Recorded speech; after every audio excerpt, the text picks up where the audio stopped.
Chapter 657. They passed through the western region with a silver vase in hand.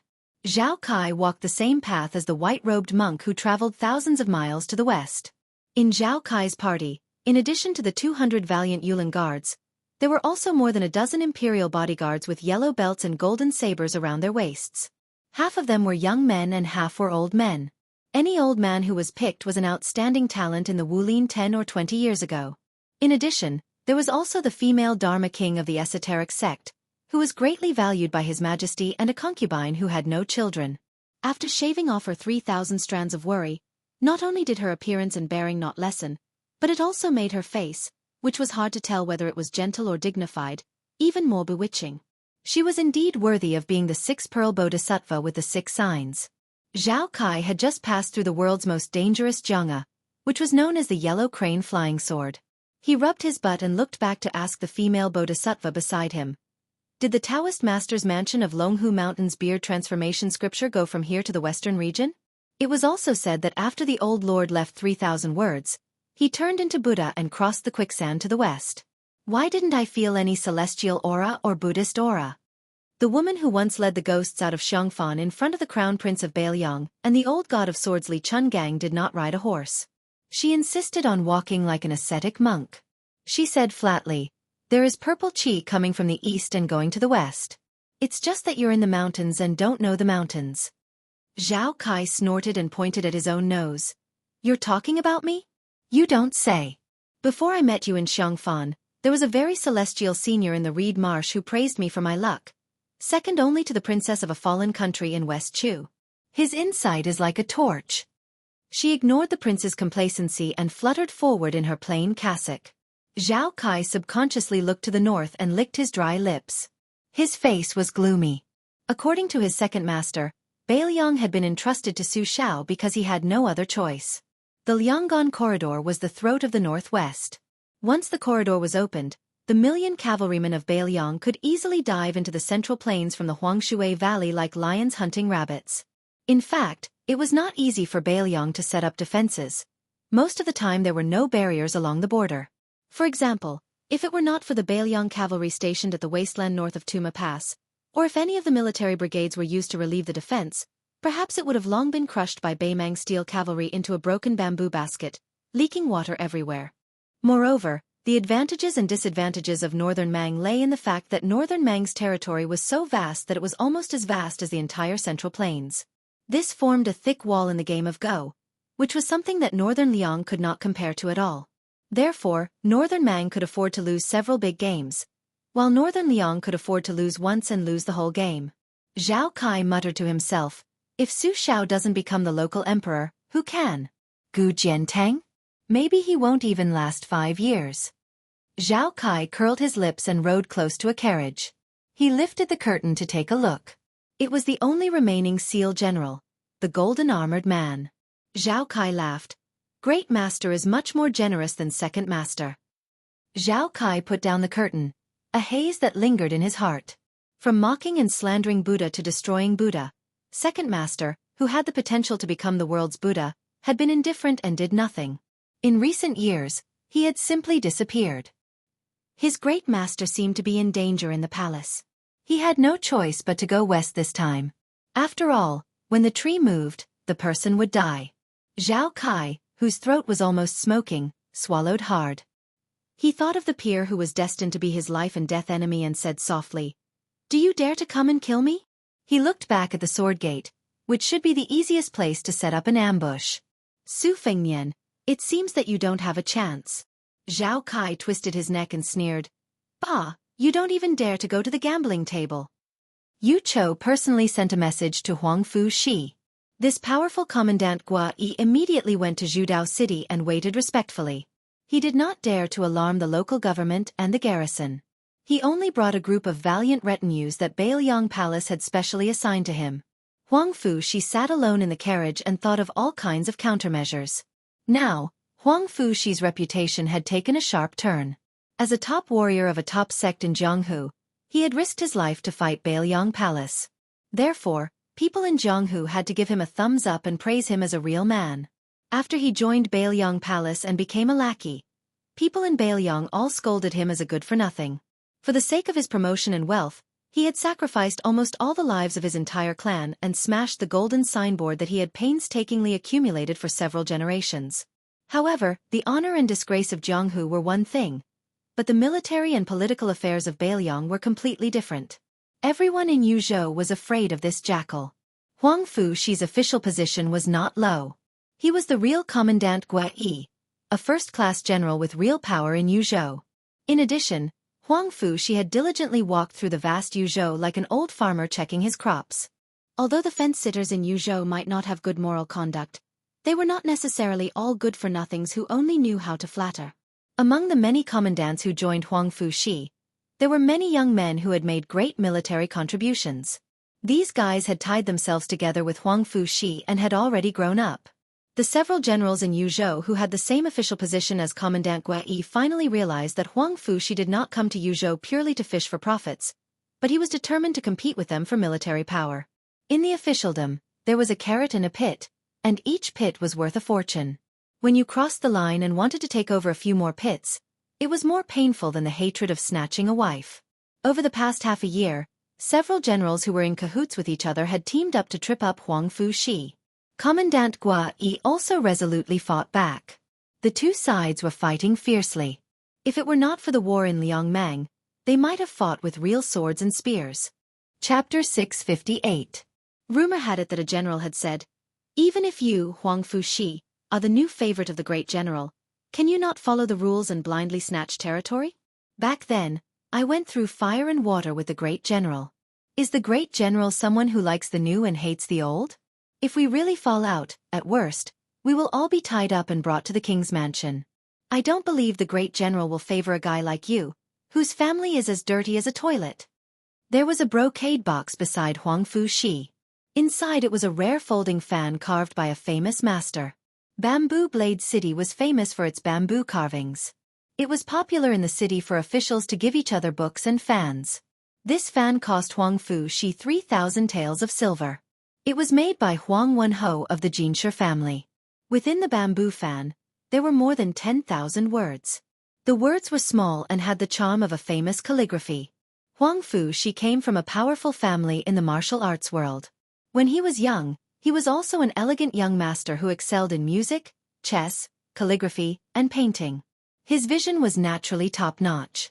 The reason why he chose the bamboo fan, other than the fan's elegance, was that Huang Wenho was praised by fans in the industry for his vision. However, Huang Fuxi knew that this old man who did not show off was a genuine martial artist. Huang Fuxi bought the fan with no less money than Huang Wenho. However, if Huang Wenho was not willing to work for him, then the 3,000 taels of silver would be the price to buy his life. Huang Fuxi intuitively felt that Baelyong's Jianghu would be taken over by someone sooner or later. He was just feeling the stones to cross the river and explore the way. It would be best if he won the bet, but if not, it was fine to spend some money. Huang Fuxi did not even care about his face and family, so why would he care about those worldly possessions that he would not bring with him when he died? Huang Fuxi smiled lightly. He had been waiting outside Bamboo Blade City for an entire morning and did not lift the curtain once. If I, Huang Fuxi, dare to go bankrupt on the gambling table, would you generals with dead wives dare to? The carriage slowly turned around and drove into the city. Only then did Huang Fuxi lift a corner of the curtain. He looked at the simple carriage in front of him and gently put it down. The carriage stopped at the entrance of an ordinary inn in Bamboo Blade City. Huang Fujian got off the carriage, leaving behind the elite retinue that would never be loyal to him in this lifetime, and quietly followed. Along the way, Lieutenant General Guai did not look sideways. They followed him to a quiet single-family residence in the backyard. After Su Fengnian sat down, he asked Bluebird to buy some dyes. His current appearance was too unbecoming. He beckoned Huang Fujian, who was standing at the door, to enter the house. The burly general prostrated himself on the ground without any hesitation, the brocade box placed beside his hand. Su Fengnian didn't pretend to be amiable and approachable. Su Beiji helped him take the brocade box. Su Fengnian opened it and took a look. With a snap, he opened his folding fan and squinted his eyes. He smiled and said, "It's a piece of art. One look and I can tell it's the work of someone from the Jinling school." Huang Wenho? Then wouldn't General Huang Fu have spent a year's salary on it? Huang Fu Jin said softly, as long as your highness doesn't mind dirtying your hands. Su Fengnian waved his bamboo fan, feeling that it was too romantic to wave a fan in autumn. Thus, he tossed it to Su Beiji, who was quietly drinking tea at the side. Only then did he say, Huang Wenho is very reputable in Bamboo Blade City. Don't look at him as a scholar who migrated from southern Tang to Bailiang. In these years, he has mingled well with both the black and the white. The prince's residence has a notice with his name on it. If you didn't report your name and didn't use the title of an official to pressure him, this old man might not be willing to sell you this fan, right? His fan is said to be able to exchange for a 7th-grade official in Bamboo Blade City. According to the market price in Yuzhou, how can a few thousand taels buy it? Huang Fu Jin said calmly, I did report my name before Huang Wenho handed over the fan. Su Fengnian asked with a smile, was there a reason? Huang Fu Jin replied, many of the big ruffians in Bamboo Blade City have acknowledged Huang Wenho, who is proficient in feng shui, as their master. I was wondering if this local snake was tactful. After all, Bailiang is your highness's Bailiang. Since they are making a living here and are so fat, they should at least put in some effort when they need to. One cannot forget one's roots. However, your highness, please be at ease. When I went to the Huang family, I didn't pull a banner. I only calmly made 2 transactions with Huang Wenho. One was the transaction of the bamboo fan, and the other was that I took care of his adopted sons in all aspects. He gave me gossip from all walks of life. Of course, it's inevitable that there will be bloodshed when necessary. At that time, both I and Huang Wenho had spoken openly, so it can't be said to be bullying others. Su Fengnian and Su Beiji, who were still talking about that Jianghu matter not long ago, looked at each other and smiled. Su Fengnian nodded and said, stand up and speak. Huang Fu Jin didn't dare to be pretentious. He stood up and lowered his eyelids, looking at the tips of his feet from beginning to end. Su Fengnian smiled and said, I'll read the secret letter you sent to Wutong'an on time when I go back. If I'm satisfied. Haha, I should be satisfied. Su Fengnian smiled and had Huang Fu Jin sit down. Commandant Gua Yi, it's not appropriate for you to speak while standing. Huang Fu Jin shook his head and said in a low voice, I don't dare to be impudent when I speak while standing. Su Fengnian joked, you learned this from our Bailiang's administrator, didn't you? 3 times you see, 3 times you don't see. One of them is that you don't kneel until you see Prince Liang. Huang Fu Jin was speechless. Using words to express loyalty to His Royal Highness, whose temperament was unpredictable, was futile. It was better to do things while standing. Su Fengnian waved his hand and said, go do what you need to do. Huang Fu Jin retreated step by step, his palms slick with sweat, and gently closed the door. Su Beiji's eyes were almost glued to the words engraved on the fan. Without raising his head, he asked, this is Yozhou's Commandant Gua Yi, Huang Fu Jin? Su Fengnian grunted and said, how about I give you the fan? Su Beiji said without the slightest trace of politeness, sure, deduct it from my salary. Su Fengnian rolled his eyes and said, it's easy for you to say. How many years will it take? Su Beiji carefully stared at the fragrant yellow bamboo cloud and said matter-of-factly, until I die. Chapter 659. After learning that Li Hanlin, who had been the chief of crossbowmen in the upper reaches, had returned from the border, and since he was not in the prince's mansion, then this kid might be in the new administrator's mansion in Lingzhou. Su Fengnian took a slight detour and entered Lingzhou, which was even more romantic than Liangzhou. In the past, every time Li Hanlin was the master of his own territory, he would entertain his friends who had grown up with him. Not once had he disappointed Su Fengnian. They would visit the best brothels, drink the most expensive wine, deal with the most domineering playboys, and flirt with the most beautiful women. Su Fengnian still remembered that other than Yan Qiji, that old-fashioned bookworm, Kong Wushi had his first time here. After the event, the courtesan had given him a very solid red packet, which made Kong Wushi so embarrassed that his face turned red.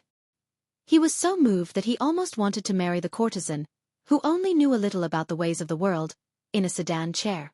Su Fengnian had to persuade this stupid ox not to do anything stupid. Su Fengnian's hair had been dyed black by Blue Bird, and he rode on a horse. When Su Fengnian first entered Beimang, he had paid attention to the post, the beacon, and farming. Su Beiji was the same. He only sighed. Compared to Beimang, Bailiang is still too small. If its territory was a little bigger, for example, if it could swallow up Shishu and Nanzhao at lightning speed. Su Beiji did not continue speaking. After Su Fengnian and his younger brother Huang Man'er met, they did not speak much. In these years, the two brothers had spent more time together than apart. They had said most of what they could say. Those who were truly close did not need those seemingly passionate words. If they met Li Hanlin, Su Fengnian could guarantee that this brother's first words would be, "Brother Feng, Tiger Hill House, let's go." Huang Man'er had clearly grown up a lot. He smiled less and was more silent. Occasionally, there was a trace of determination between his brows. Speaking of which, it was strange. Ever since they were young, Huang Man'er had never been close to their second sister, Su Weisheng. One of them was extremely intelligent, as if she had a mind of her own, while the other was simple-minded, as if she had no mind of her own, so they couldn't get along. However, Huang Man'er and their eldest sister, Su Jihu, were only relatively close.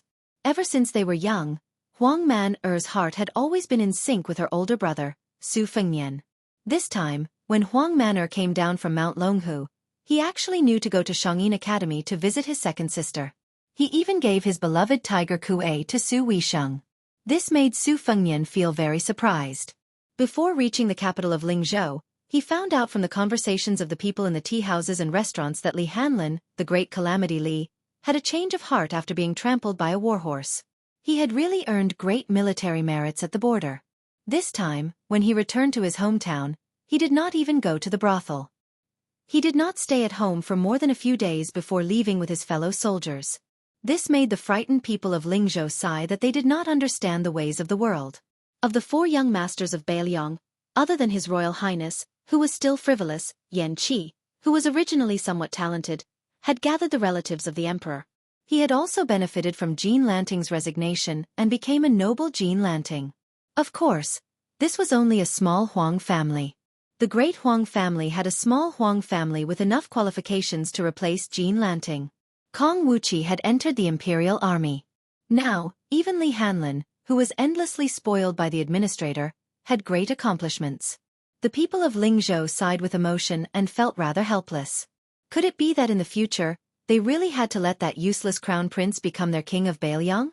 Since Li Hanlin was not at home, Su Fengnian did not go to the administrator's residence to disturb official Li, who had been promoted to a second-rank official. There was also Li Fuzhen, who looked at him coldly and disdainfully.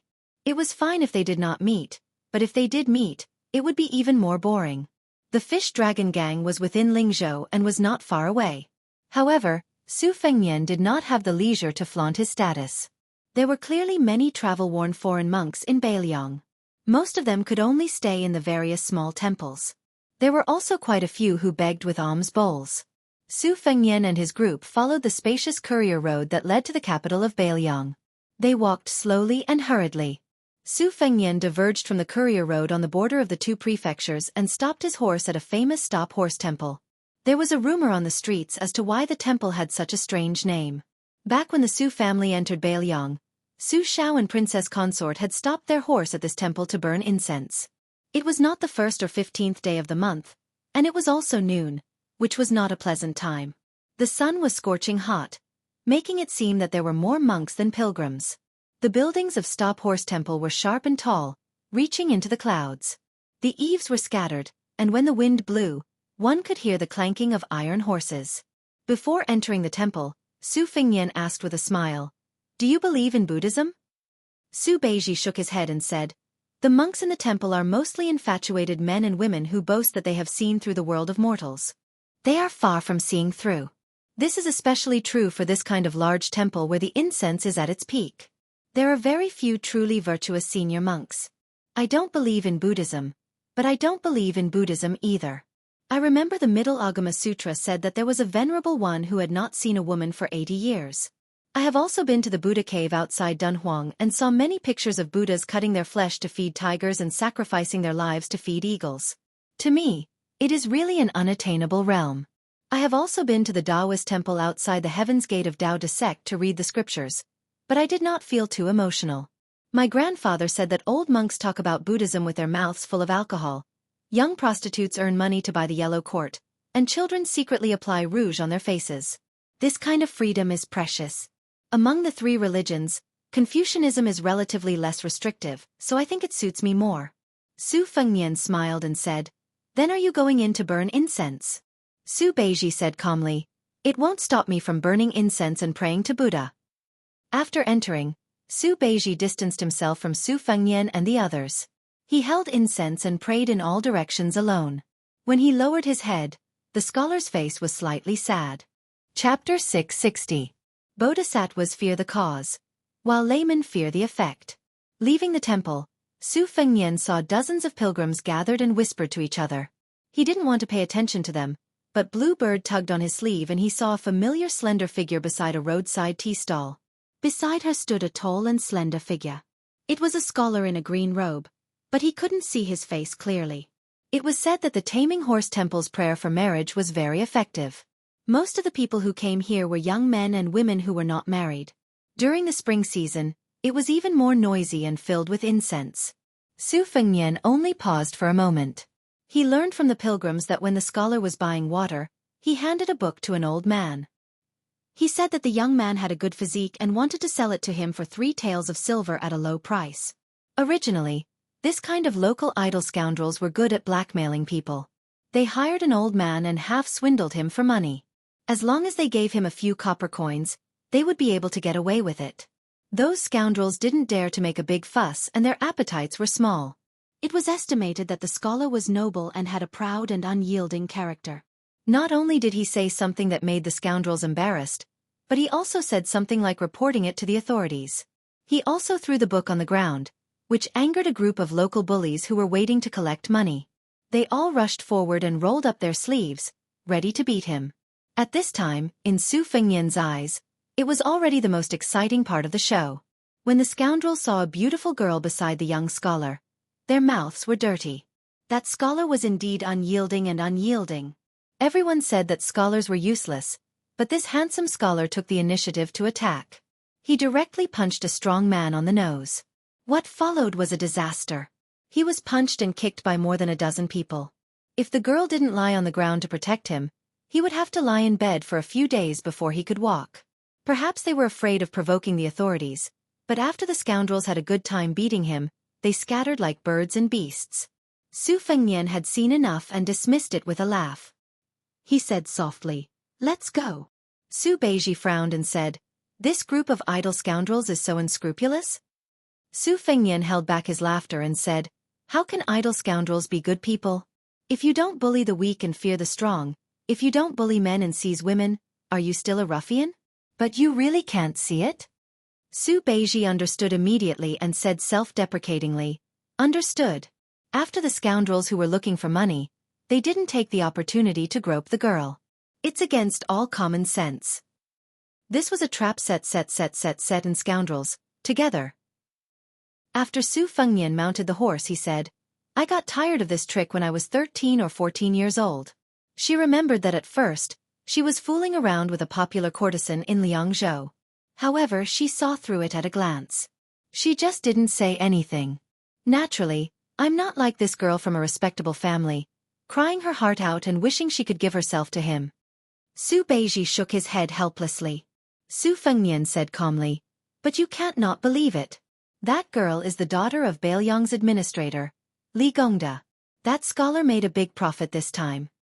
He didn't spend more than 10 taels of silver, but it's more useful than writing 300 famous poems." Su Beiji turned his head to look at the girl who was helping the scholar up. She looked like a weeping beauty. Su Beiji laughed softly and said, "You're not going to expose it? Aren't you familiar with Li Hanlin? You've known her for many years." Su Fengnian said self-deprecatingly, "That would be a loss of virtue. In front of Bodhisattva, I'd break up a pair of well-matched scholars and beauties." Su Beiji urged his horse to Bluebird's side and asked for a few banknotes. Bluebird saw that her young master only had a curious expression and didn't intend to refuse. She handed over a stack of banknotes to Su Beiji. Su Beiji galloped away and stopped the group of scoundrels in the distance. He gave them the banknotes and said a few words. Then, the scholar really received a solid beating. Su Fengnian rode side by side with Su Beiji. He asked, "What did you say?"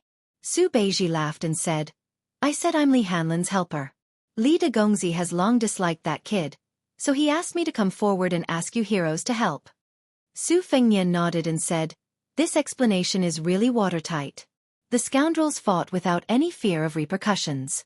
Even if that scholar had relied on the Li family's chicken and dog to rise to the heavens as an official, when he found out about this story, he still did not dare to cry out for injustice. He had forked out money to hire someone to beat him up. It was too sullen. Are you being mean? Bluebird smiled knowingly. Su Beiji said calmly, since ancient times, scholars have been the best at killing scholars. After galloping out for a moment, Su Beiji suddenly felt somewhat regretful. He asked, we gave them more than 300 taels of silver. Isn't that too much? Su Fengnian laughed aloud and pointed his horsewhip at this scholar, whose belly full of evil tricks was far better than the other fellow. He was starting to really admire Su Beiji. #### first. I don't understand. Is there such a thing as number one? The monthly votes are within the rules. Everyone can fight for it. I don't have any objections. Whether you win or lose, it's your own ability. However, is it difficult for an author to quietly write a book and for readers to quietly read a book? Who's more hardcore? Who's more loyal? Who's more loyal? Who's more ferocious? You even King said you prepared 1 million? Others are fighting for monthly votes with you. Are they just shining your shoes? The little fish in the pond? You should be happy in your own group. Why do you have to make such a fuss? Fine, I'll fight for number 1. P.S. Let's talk about this month's update. 5,000 words per day for this month. Take 1 day off every week. Chapter 661. The autumn wind was chilly, and the green ant wine was in high demand. The willows at the intersection of the 2 relay roads outside the city were particularly thick and strong. Under the shade of the willows was a clean wine shop. The wine seller was an old man in his 50s. As business was getting better, he let his son and grandson, who were busy farming, come here to help with the business. Originally, it was more suitable for the daughter-in-law to do the odd jobs. After all, only a woman could put her face down and bargain with the customers. The old man was a simple man. After doing business for more than 10 years, he was still shy and could not open his mouth. However, a few years ago, his daughter-in-law had caused a disaster by offending a group of drunken and troublemakers. The old man did not dare to let her suffer. Even now, he still had lingering fears. At that time, if it were not for someone passing by the wine shop who could not stand the sight of those dandy young men in bright armor, he would not only have to pay to avert the disaster, but also his daughter-in-law's chastity. Even now, when he thought about it, the old man still felt guilty and uneasy. He felt that he was useless. Later on, when he heard that those young men who relied on their connections to join the army were probably the personal guards of the Crown Prince of Bailiang, the old man accepted his fate. However, it was a pity that the great general was like a tiger father and a dog son. When he was drunk in private, he would curse a few words about the ways of the world.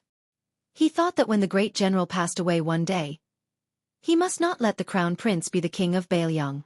Everyone said that General Chen Jibao was invincible on the battlefield, but he was kind to the soldiers and the people.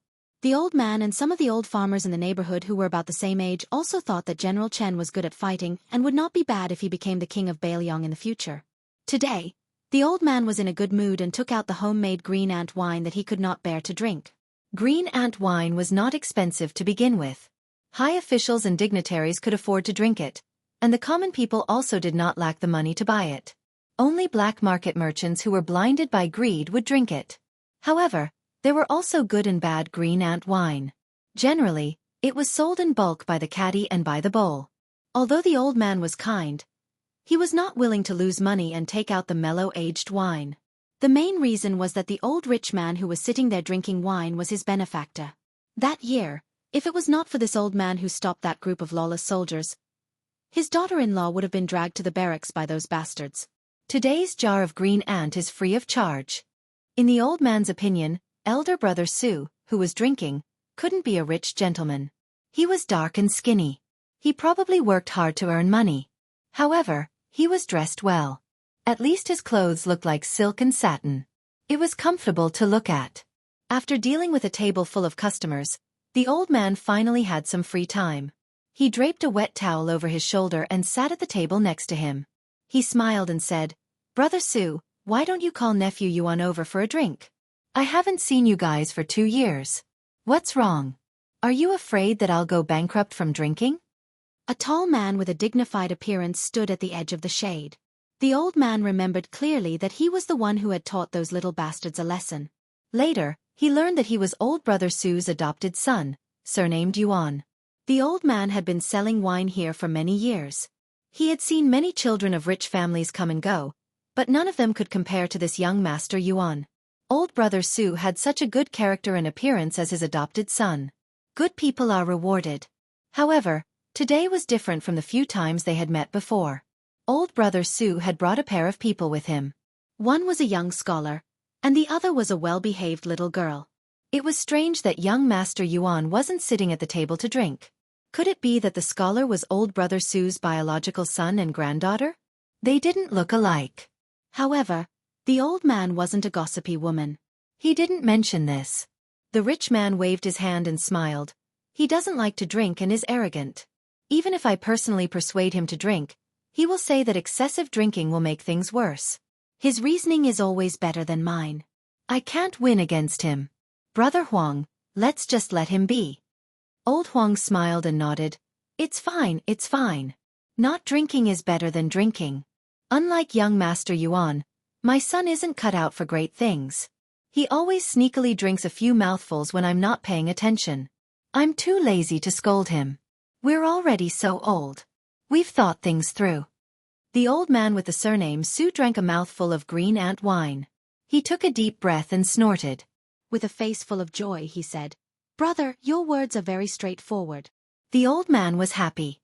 He laughed and said, "What do you mean by straightforward? It's all nonsense. We don't know any reasoning. We're just living our lives. My grandson went to a private school to learn how to read. I'm just waiting for him to change the word wine on the brochure. It doesn't matter if it looks good or not. It's fine as long as he can recognize it." The old man thought for a moment and said, "My son's handwriting is quite good. Why don't we use it first and change it when your grandson learns how to write couplets?" Old Huang was stunned. He rubbed his hands and said with an embarrassed expression, "That's good.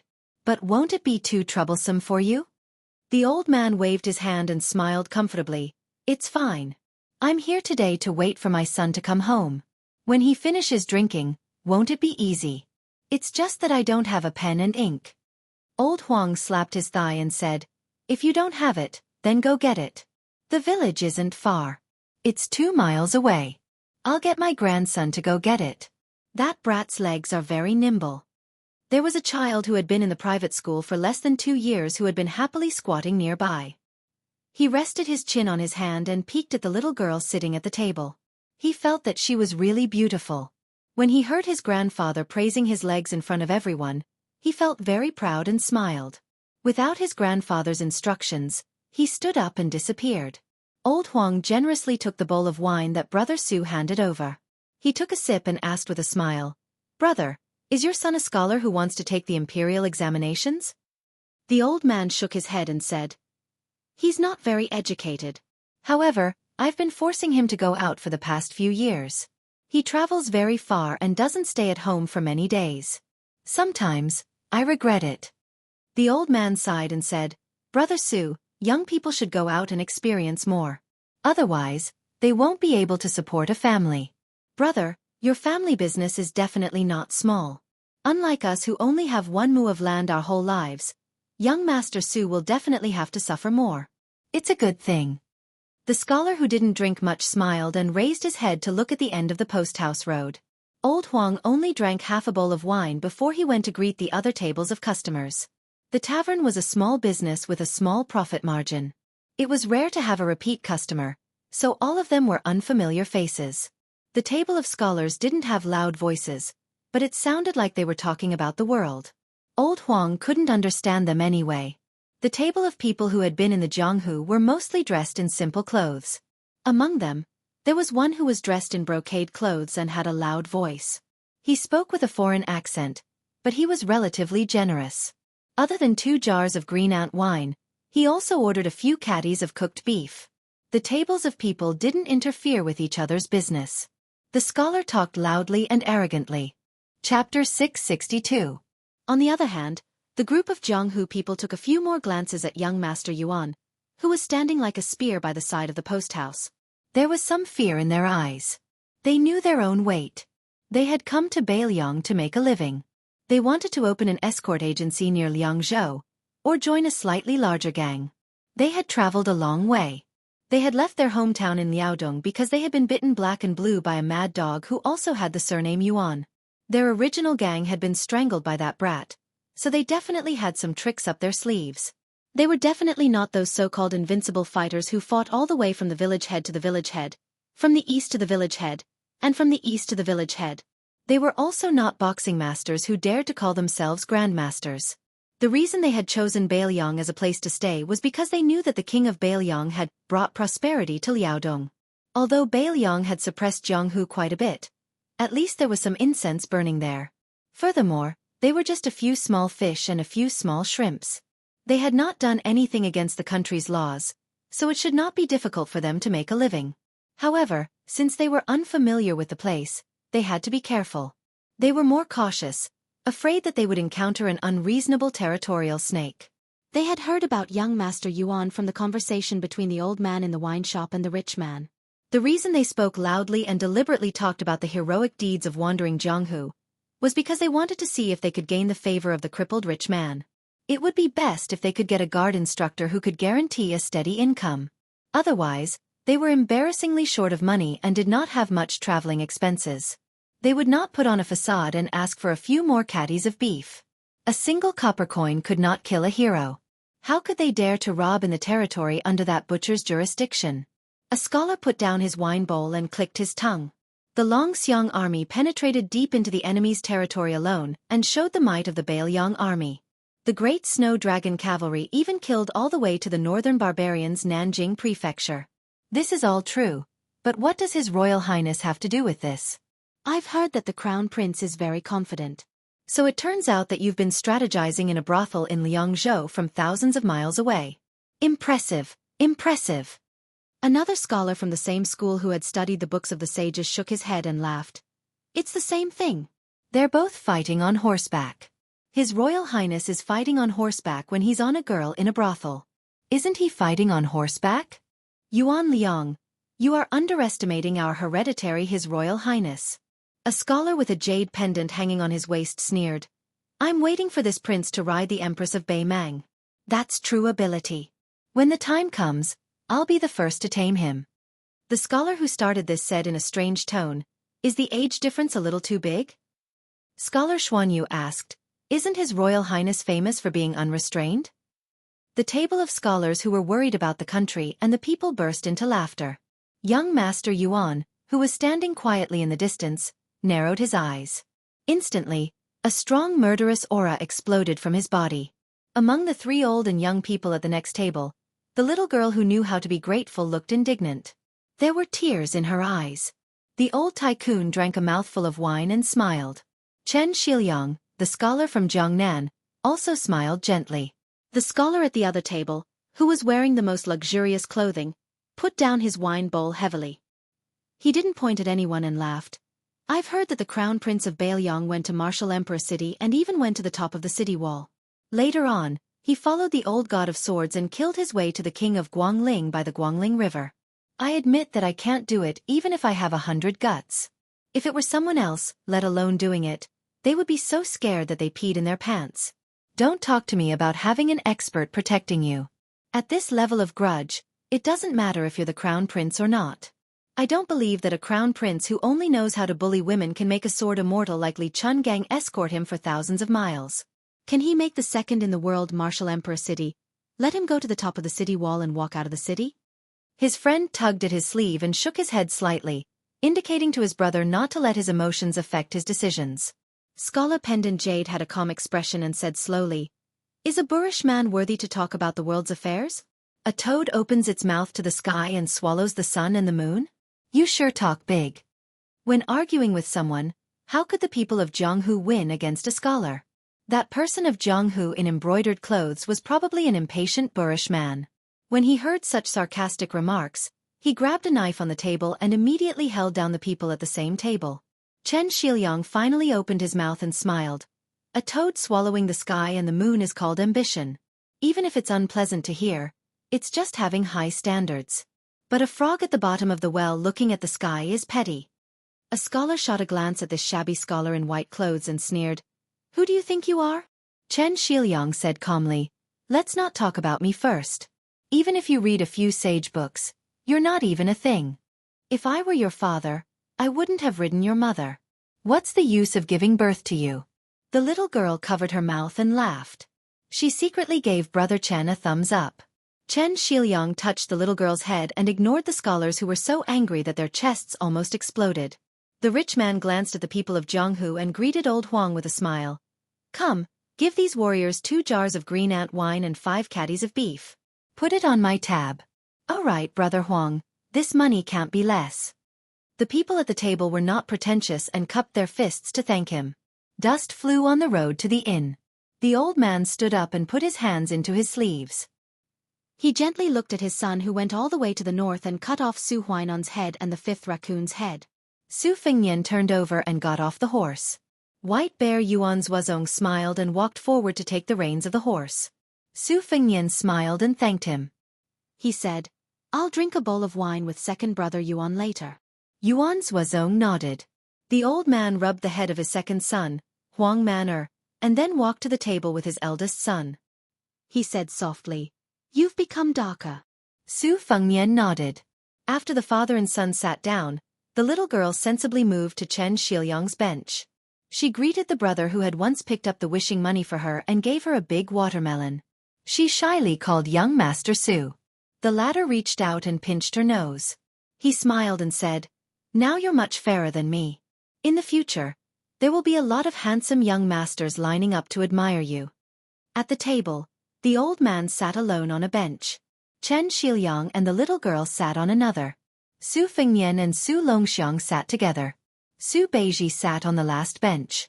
Yuan Zuozong stood and drank a bowl of wine. He stood back to his original position. Su Xiao asked with a smile, All right, I boasted to the tavern's owner, Brother Huang, that your handwriting is not bad. I want you to write the word wine, so that I can hang it on a pole to attract customers. Is that okay? Su Fengnian drank a bowl of wine and wiped the corner of his mouth. It's okay. The little boy hurriedly brought a brush, ink and a small piece of satin that was carefully stored at home. Su Fengnian raised his arm and wrote. But he wrote very slowly and neatly. Old Huang was naturally satisfied and thanked him repeatedly. When Su Fengnian returned the brush and ink, he stood up and said with a smile, No need, no need. He even joked that his father must have come here many times to cheat wine. It was just a small matter. After a moment of silence, Su Xiao wanted to say something but stopped. Su Fengnian lowered his head and drank. His lips touched the edge of the bowl. He slightly raised his head and said, I already know. Su Xiao nodded. Su Fengnian asked softly, Are the troops ready? Su Xiao smiled. Su Fengnian tightly pursed his lips. I won't enter the city first. I'll go later. Su Xiao sighed in his heart. Su Fengnian drank another bowl of wine and gently stood up. Su Xiao raised his arm to Yuan Zuozong. Su Beiji bowed deeply to the old man before sitting down. While sitting down and drinking, he and Chen Shiliang looked at each other almost at the same time. They looked at each other but quickly moved away. Su Fengnian mounted the horse and galloped to the northwest. There were 800 white horses of the Phoenix Battalion ahead. They were going to kill Prince Zhao Kai. Su Xiao sat down and drank. Old Huang came closer and joked, Young Master Su is really handsome. You don't look like old brother Su at all. Su Xiao asked old Huang to sit down and laughed. It's good that he doesn't look like me. If he looks like me, it will be difficult to find a wife. He looks like his mother. What a blessing. The old wine seller had a deep expression on his face. Su Xiao stood up to pay the bill. After much persuasion, he finally handed it to the old man. Before he left, he said, Those people who caused trouble here back then were not from the Feng Battalion. I have to tell you about this, brother. Old Huang smiled. It doesn't matter. We can't afford to offend anyone. We just want to be safe. Su Xiao said softly, I don't know if I'll have a chance to drink here again. Old Huang said anxiously, "You're treating me like an outsider. Brother, you have a few jars of green ant wine." Su Xiao patted Old Huang's shoulder and left the wine shop. Old Huang stood at the edge of the wine shop and suddenly realized something. He turned to his son and shouted, "That word, replace the old one and hang the new one." Chapter 663. Everyone in Bailiang knew that there was a group of elite light cavalry outside the capital city. Most of them were sons of rich families, and some of them were descendants of generals. Their father's generation didn't have a high position, and their numbers were always maintained at around 800. Due to the lack of a leader and the restriction of rules, this cavalry rarely showed themselves. Only last year did they choose 5 people from each of the 20 bids to make a total of 100 cavalry.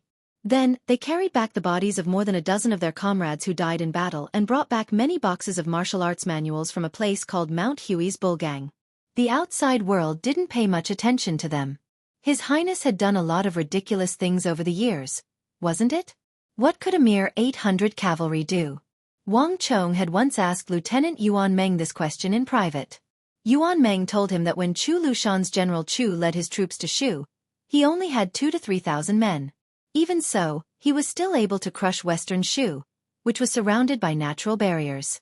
Cavalry Wang Chong's good brother, Lin Hang, died in the Battle of Xiangfan City's Reed Marsh. He was pierced through by Wang Mingyin's halberd. When they were crossing the gates of hell, they were on duty together. Lin Hang saw that person sitting at the bow of the ship and flicking his saber with his fingers. Lin Hang even said that the person wasn't just for show. Although Wang Chong's martial arts weren't as good as Lin Hang, who always said that his saber skills would be better than Gu Jiantong's, he didn't believe it at the time. Later, outside Xiangfan City, he was killed by Wang Mingyin, one of the few experts in the martial arts world. After seeing that person draw his saber, Wang Chong finally believed it. However, Lin Hang died.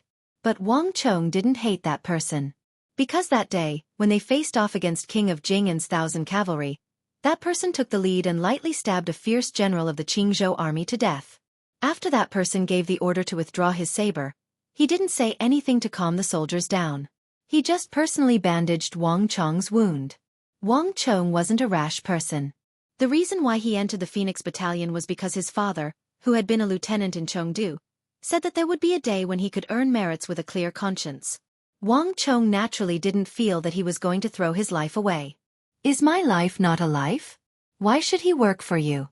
My father isn't that bad either." After he came down from the Bailiang army, he was at least the head of a county's army.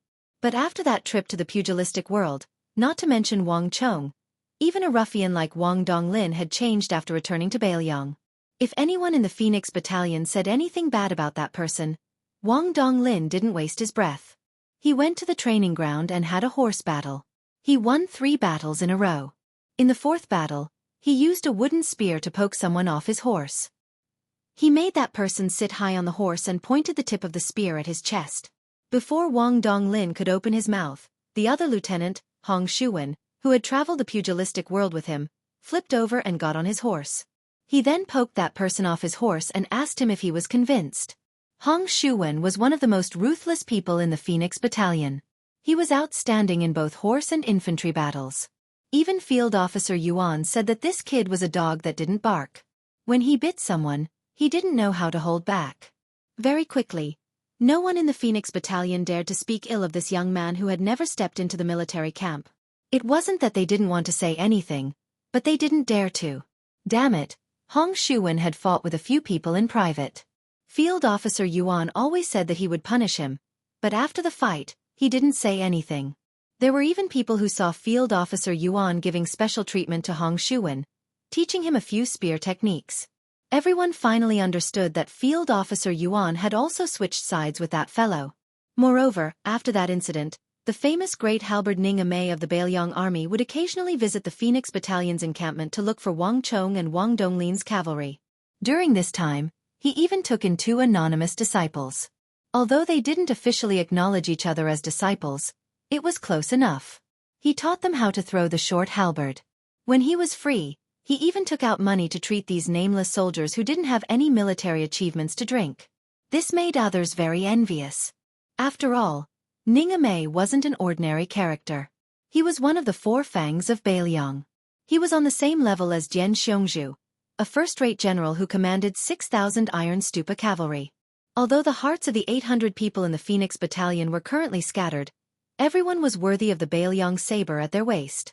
In terms of individual strength, they definitely wouldn't lose to any of the elite troops in Bailiang. Especially for a bastard like Hong Shuwen who fought as if he was eating. He should have become an elite crossbowman long ago. The 800 light cavalry held their breaths and waited quietly for the arrival of that person. They only knew that they were about to embark on a long-distance raid. They didn't know who to kill. They didn't know how many soldiers the enemy had. They didn't know if they would survive after the battle. Su Xiao sat in the carriage. The coachman was Spear Immortal Wang Xiu's junior brother, Han Laozhan. Chen Shiliang and the little girl followed him into the carriage. Su Beiji was left behind to enter Liangzhou's prefectural city and follow the coachman to the king's residence. He rode on horseback, accompanied by several old retainers whose auras were as long as rivers. The carriage suddenly stopped. Su Beiji suddenly saw the king of Bailiang lift the curtain and wave at him. Su Beiji sat in the carriage. He wasn't trembling with fear, but he still felt all sorts of emotions.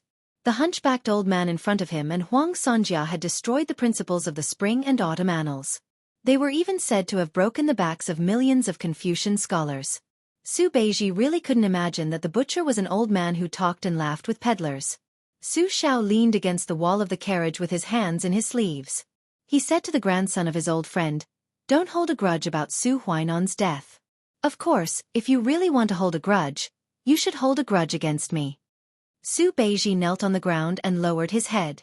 Su Beiji doesn't dare. Su Xiao smiled. You don't dare? Chapter 664. Su Beiji's back was immediately drenched in sweat, but his tone didn't change. He kept his gaze down and said slowly, "Since Su Beiji came to Bailiang, he will work for Bailiang wholeheartedly. But if you want me to have no grudges, Su Beiji is not a saint, so it's impossible." Su Xiao nodded and said, "That's true." "Very good." Su Beiji was silent. Su Xiao said softly, "Let's sit down and talk. Speaking of which, we are still distant relatives. You can call me Uncle Su in the future." Su Beiji sat down cross-legged. Su Xiao asked, "This time, Prince Zhao Kai went to the western regions. As expected, the 800 Phoenix barracks will meet him at the throat between Jianghe and Lusha River. Besides a powerful Dharma king of the esoteric sect, Zhao Kai also has 200 elite Yulin cavalry and 16 imperial golden saber guards. As for the secret forces, Bailiang spies didn't find out much. Do you think this assassination is worth it? Even if it succeeds, what are the pros and cons?" Su Beiji asked calmly, "May I ask how many soldiers in Jianghe have rebelled?" Su Xiao frowned and said softly, "Rebelling." The old man smiled and said, "Let's do as you say. Jianghe has been a top strategic town since ancient times. Its importance can be ranked in the top 10 in the entire Liang dynasty. It has a total of 16,000 soldiers, half of which are infantry and half of which are cavalry. The 8,000 infantry are mostly former subordinates of Gu Jiantang, but there are also some subordinates of King Yan. As for the cavalry, there are 3,000 of them. They are just west of Jianghe, killing a group of bandits." Su Beiji continued to ask, "How many of the remaining 5,000 can come out in an emergency?" Su Xiao said, "More than half, still 3,000 soldiers. However, the prerequisite was that they had Gu Jiantang's tiger seal, which was the Minister of War's tiger seal. Unfortunately, I have some old subordinates on the way to the sword pavilion. They're old, and they might not be able to deliver military intelligence quickly." Su Beiji shook his head and said, "I dare say that it is not these 3,000 soldiers who will make a move, but the other 2,000. Because even if Gu Jiantang is willing to issue this order, there will be a woman in the imperial palace in the capital who will stop it." Su Xiao frowned.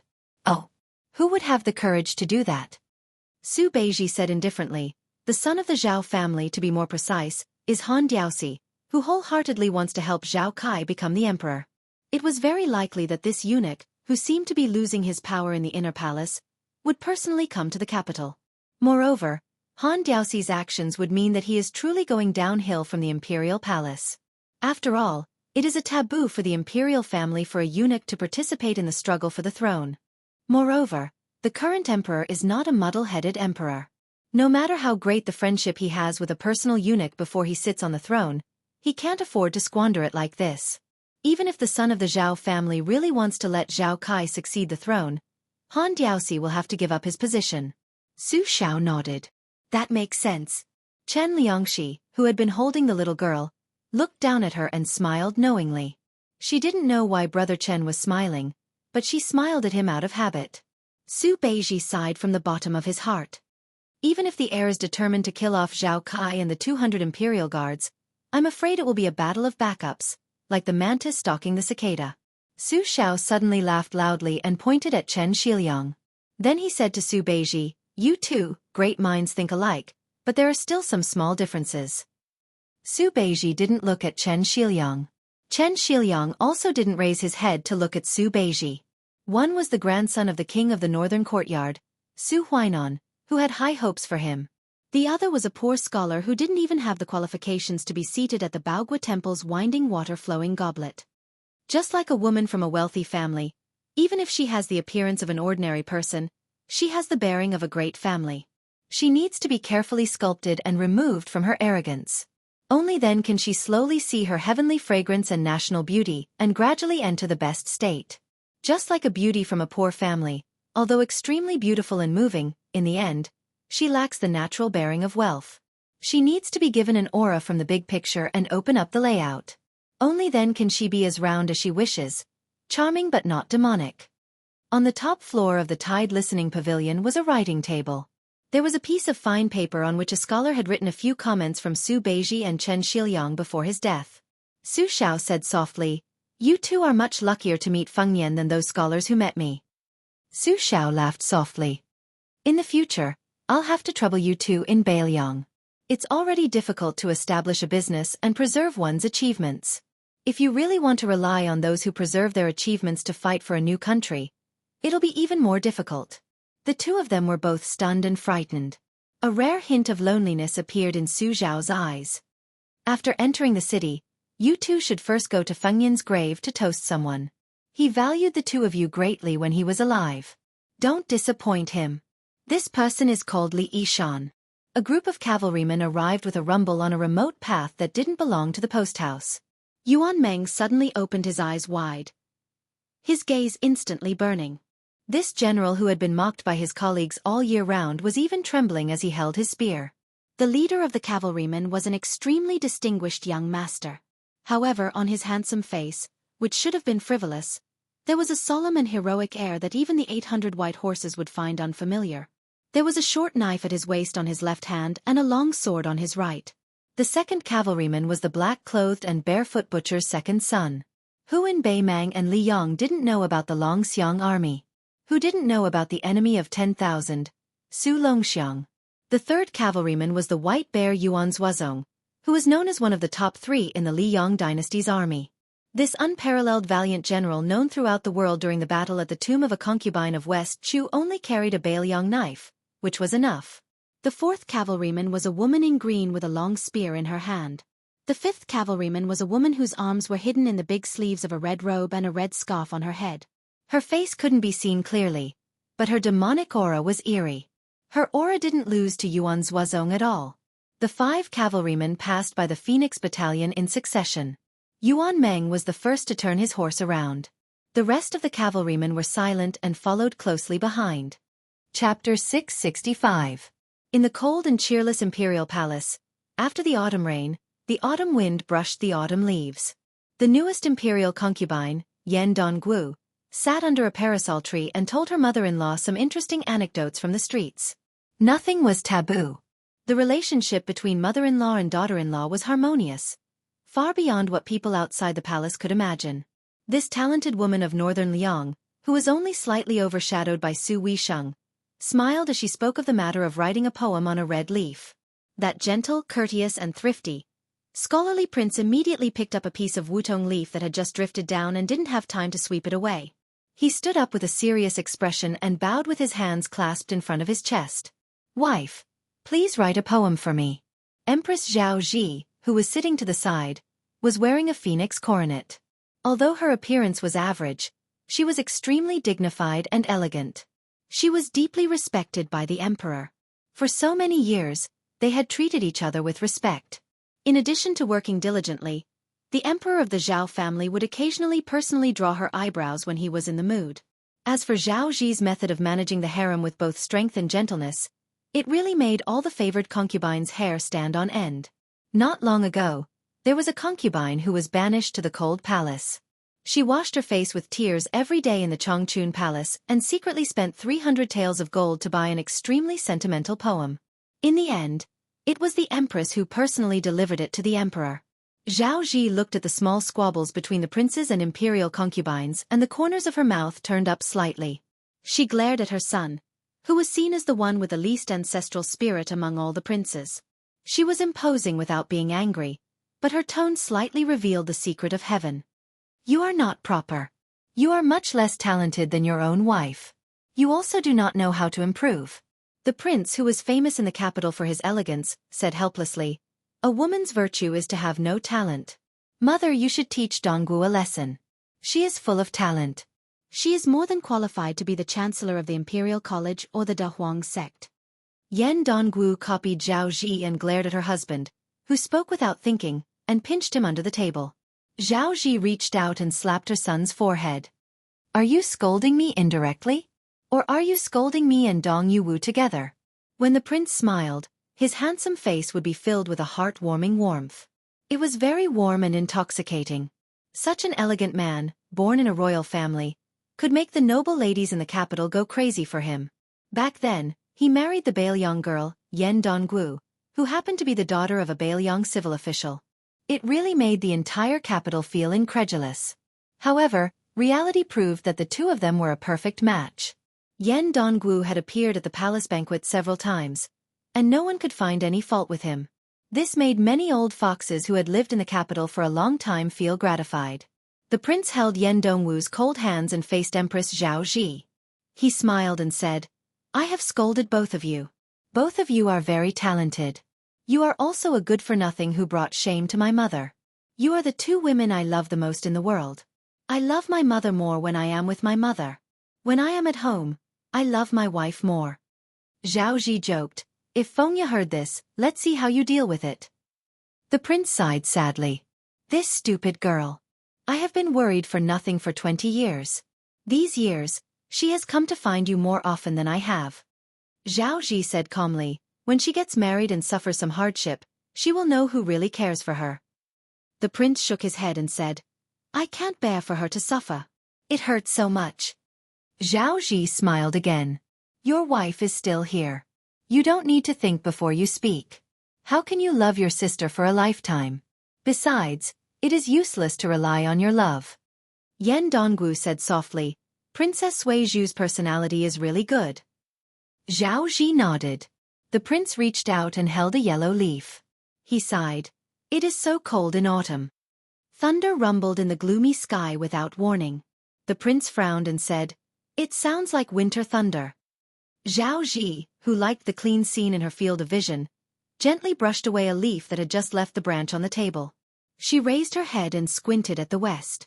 The prince listened to the thunder and smiled as he quietly threw away the autumn leaf in his hand. After Su Shao granted him the title of king, Gu Zhentang, who destroyed the spring and autumn kingdoms, took charge of the Ministry of War with the rank of first-rank general. He was one rank higher than the other 5 ministers and became the nominal head of the military in the Liang dynasty. Apart from the 6 vassal kings, in the imperial court, only Grand Secretary Zhang Julu and the leader of the remnants, Sun Shiji, were on par with him. Last year, he rushed to the northern border of the empire to personally take charge of all border matters and rarely participated in court meetings. However, no one dared to write a memorial to remove the title of Minister of War because they empathized with Great General Gu's hard work. The Ministry of War was still the watertight general's camp of the Gu party. As a first-class important minister of the border, as well as the leader of Gu's party, apart from his previous night duty in the palace, Gu Zhentang almost never had any private contact with Zhang Julu. When he returned to the capital this time, he made an unprecedented visit to Grand Secretary Zhang's residence, doing so openly, not caring if the emperor suspected that the civil and military officials were of the same mind, or if the other officials in the capital were in cahoots with each other. This type of official taboo that the powerful ministers of previous dynasties feared like a tiger, on Gu Zhentang's side, it became a trivial matter. The great general came out in casual clothes, even bringing along the newly appointed guerrilla officer Yuan Tingshan, who might be his adopted son or son-in-law. On the same street, there were many pairs of eyes staring fixedly from behind the doors of most of the important ministers' residences. When Minister Gu walked out of the blue-eyed Grand Secretary Zhang's residence in large strides, they quickly reported to their masters who were waiting for news. No more, no less exactly an hour. It wasn't even enough time to drink 2 pots of tea. What kind of important military and state matters could be discussed? After entering the mansion, Yuan Tingshan, who had been wandering around aimlessly, followed the great general into the carriage. He didn't find any clues from this world's #1 bladesman's face. His expression was as indifferent as a white steamed bun, making Yuan Tingshan, who wished for nothing more than a heavenly thunder and earthly firefight, feel extremely regretful. Yuan Tingshan had an impatient temperament where he couldn't sit still for even half a moment. The silent carriage made him pass his days and years. As soon as they drove out of a street where every door had a dynasty's great bodhisattva sitting inside, he couldn't help but ask, "Great General, what is going on?" Gu Jiantang didn't pay him any attention. Chapter 666. Yuan Tingshan normally acted like he was #1 under the heavens in front of everyone, but in front of Great General Gu, he was a bit better, not daring to act rashly. After all, deep down, he still sincerely admired this future father-in-law who had both military achievements and martial strength, yet was powerless. Originally, the one he worshipped the most was that king with a different surname, the butcher Su Shao. Later on, in Gangnam-do, he tried to assassinate the widow Su Shao, but was seriously injured by that young immortal who could sever fate with a sword. He felt like there was no longer any good karma between him and Su Shao in this life, so he turned his attention to Gu Jiantang. Yuan Tingshan could only mutter, "If you don't want to say it, then don't say it. I don't feel like guessing." Gu Jiantang calmly said, "You don't need to worry about the northern Jianghu, I will send you to Ji Province." Yuan Tingshan's brows furrowed tightly. Ji Province? The old nest of the valiant martyr Han family? I heard they were executed for the sake of Grand Secretary Zhang's prestige. Great General, at the time, you also contributed quite a bit, right? Gu Jiantang gave Yuan Tingshan a look out of the corner of his eyes. The latter shrunk his neck, saying quietly, "Either way, there isn't a single official who isn't vicious and merciless. How many people have I killed? Compared to you all, it's nothing." Gu Jiantang's tone didn't fluctuate at all. "When you arrive at Ji Province, you don't need to report to me when you kill people. When you arrive at the imperial court, I will help you stop the impeachment." Yuan Tingshan was pleasantly surprised. "Really?" Gu Jiantang closed his eyes. Yuan Tingshan said with a laugh, "When there is a great battle to fight, you better not let this old one get promoted to a high official, or else when the time comes, Bailiang won't be able to bear the consequences. This old one has a death grudge with that surnamed Su and His Royal Highness." Gu Jiantang closed his eyes, saying with a sneer, "Just based on you?" Yuan Tingshan's hands held the back of his head, leaning against the carriage wall, his expression gloomy. "That day will come. Let's see whose blade can take more lives." Gu Jiantang slowly said, "There might not necessarily be a chance." Yuan Tingshan said in shock, "Great General, what do you mean by these words?" Gu Jiantang put on a fake smile, which made the fearless mad dog Yuan feel a chill run down his spine. "Sit on the mountain and watch the tigers fight. But this time, those sitting on the mountain will all come down the mountain." As the throat of the dynasty that controlled the West, Jianghe housed a sizable number of war elite troops. They had both infantry and cavalry, and the 8,000 infantry were mostly mountaintop powers from the Spring and Autumn War. Most of them were the old subordinates of General Gu Jiantang, and the King of Yen was slightly fewer. The 8,000 cavalrymen were in a complicated situation where 3 parties were vying for supremacy. Among them, 3,000 cavalrymen were orphans without parents. The leader, Wang Ji, was a general who rose to his position after the spring and autumn period. He often led 200 to 300 elite cavalrymen into the hinterlands of the western regions to hunt. His hands were so bloody that they were almost black, and he was not very popular among his peers. Currently, he was leading 3,000 cavalrymen to kill a group of highland bandits. Other than that, although the general in charge of the 3,000 cavalrymen was not a member of the Gu party, he was a relatively orthodox member of the Ministry of War. He relied on his connections in the capital to climb up the ranks. He belonged to the foreign faction of the Sword Garret. The remaining 2,000 cavalrymen were born and raised in Sword's Gate. Cavalry General He Yen had always been a fence-sitter, and he had been living a difficult life. He did not have many men under him, and he had such a spineless leader. Although the 2,000 cavalrymen were strong, they could not gain much from him. What was strange was that the various factions of the Sword Garret were intertwined with each other, and these 2,000 cavalrymen were not willing to cross the wall. The Gu Party's General Yuan Daiqing was the nominal commander of the Sword Garret. Today, he watched as the 2,000 cavalrymen left the Sword Garret without permission. He had already cursed the 18 generations of He Yan's ancestors in the barracks. He was about to ask his trusted aide to write an impeachment report to the Ministry of War, accusing He Yan of leaving the Sword Garret for no reason. But when Yuan Daiqing was about to finish the report, he stopped. He Yan was the most cunning and slippery person. Why did he suddenly take the wrong medicine? Earlier, when he had personally gone to intercept them, the 2,000 riders had charged straight out of the city. They had the arrogant attitude of wanting to kill anyone who blocked their way. This made Yuan Daiqing almost think that there was a mutiny and could only avoid them. At the time, he was only glad that he had caught something on them. Now that he thought about it, Yuan Daiqing calmed down and his abacus sank deeper. He picked up the memorial from the desk and slowly burned it with a match. He said to the startled scholar, "Change it to a secret letter. Find a trusted courier and send it 500 miles to the capital. Personally hand it to the minister." At this time, a dusty man with a clean face and no beard broke into the tent. Yuan Daiqing was angry at the incompetence of his guards, but when he saw the man's face, he was surprised and nervous. He was about to say something to please the man, but the eunuch stomped his feet and pointed at Yuan Daiqing's nose and scolded, "Useless thing, why didn't you stop He Yan's 2,000 cavalrymen?" Yuan Daiqing was stunned. He was thinking about how to remedy the situation. The eunuch who served the empress for many years in the palace waved his sleeves and left. He left a sentence that made Yuan Daiqing's legs go weak. "Yuan Daiqing, you'll be kicked out of the sword pavilion. Useless." The baffled Yuan Daiqing stood rooted to the ground. After a long time, he came back to his senses. There was no third person in the tent. This general with real power only dared to curse in his heart. "Son of a bitch, do you have balls?" Outside the sword gate, 2,000 cavalrymen galloped like a flood. In the distance, there was a man with a head full of silver hair. He was wearing a bright red coat because of the gallop. He was extremely arrogant. He had stopped Chao Chongqing 3 times in the Liang Palace. Once, the eunuch was only 100 steps away from His Majesty. But he was still stopped by the head of the eunuchs in the world. Previously, when Bai Huer came out of the Bailiang Palace to get married, it even alarmed the king of Bailiang. Su Xiao asked with a smile, "She's married already?" Bai Huer said calmly, "Take a breather. I'll be back soon." Su Xiao put his hands in his sleeves naturally and asked, "It doesn't count, right?" Bai Huer nodded.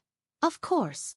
On this day, Nangong Push, who was known as the most beautiful woman in the world, left Liangzhou and disappeared. Almost at the same time, in the vast western region, a horse was riding slowly. The man in white held a dark purple spear in his hand. The spearhead was not inlaid, making the spear look more like a stick. The name of the spear was Plum Wine. Chapter 667. He rode in the front. The hot wind in the desert blew against his face. The rope on his cloak gradually loosened and then fell into the yellow sand. It revealed a shocking bright-colored python robe. The eunuch was followed by 2,000 cavalrymen of the Sword Garret a full mile behind him. There was an iron law in the Liang dynasty that was clearly engraved on the dragon's steel. No eunuch was allowed to leave the palace. After the Liang dynasty became peaceful, there were only a few exceptions in the past decade or so. The first time was when Princess Sui Zhu sneaked into Bai Mang. After the head eunuch of the Imperial Horse Directorate returned to the palace, he died not long after being entangled by his red threads. Another time was when he went to pick up the emperor's illegitimate son Zhao Kai. Even though it was the emperor's order, he still used half of his friendship. Mobilizing the 2,000 cavalrymen behind him that were only loyal to the royal family was still a quiet move by the emperor on the chessboard of the world. He also used half of the remaining friendship between master and servant. But Han Shangxian, the most powerful official whose real name was very unfamiliar in the court, didn't regret it, let alone think about the emperor's fickleness. The human cat Han Shangxian was greedy for power. Otherwise, he would not have held power alone for so many years. However, he knew who he was greedy for. Back then, when the emperor was still the weakest prince, he was willing to die for the emperor. When the emperor sat on the dragon throne and had children, Han Shengxian chose to call him Great Master Zhao Kai from the very beginning. Han Shengxian was the son of that gentle woman. Han Shengxian had eaten a few meals personally cooked by her. He was not the least bit despised by her as a eunuch. The world bullied me, Han Shengxian, once, I will bully you all my life. If she respected me, I'll respect her 1,000 feet. She died early, so Han Shengxian repaid her kindness to Zhao Kai. Han Shengxian was never educated and didn't know many words. He also never cared about national laws or human relationships. The emperor and the prince Zhao Kai were the only rules. Han Diaoxi only cared about these two family rules in his life. Spurring his horse forward, Han Diaoxi saw the dense cavalry formation in front of him. The old eunuch, who did not carry any weapons, raised his hands and twirled 2 strands of silver hair hanging down from his temples. His hands were bound by 3,000 red threads. Once he killed all the rebels and traitors that the Bailiang had cultivated, he would be able to hand the job over to He Yen. Han Diaoxi could have easily killed the head eunuch of the Hall Directorate, who went to the sword garret to stop him from mobilizing his troops. However, the Catman did not have any ill feelings towards the Empress, and he did not want to embarrass his young master in the future. Therefore, he had a falling out with her too early. Thus, he allowed Ruan Daiqing to go to the Sword Firmament Pavilion and look for the good-for-nothing Ruan Daiqing. He charged towards the 3,000-strong cavalry without slowing down, still in the mood to smile and say, "Black Monk, don't let our disciples die here. Otherwise, as the great teacher, this old servant will tear you apart even if it means risking my life." Wang Zhi, the cavalry general on the opposite side, did not relax even when facing Han Diaoxi. Not only because he had guessed the identity of the old eunuch, but also because he knew what he was doing. Treason! Wang Zhi lowered his head and touched the saber that he had kept for many years. The 3,000 cavalrymen behind him did not recognize Ruan Daiqing, the commander of the sword garret. They had been fighting for many years and had even forgotten about the son of the Zhao family. His father was placed in the sword garret by Great General Su as a garrison general. Before his death, he had gathered 1,000 trusted subordinates, and in 10 years, he had gained 2,000 cavalrymen. Among them, 300 were from Bailiang who had slowly infiltrated the sword garret. Most of them were 15 or 16 years old youths. Last year, 80 of them came in one go. In the quicksand of the western regions, 800 miles away from the Sword Gate Pass, Wang Zhi saw the human butcher for the first time.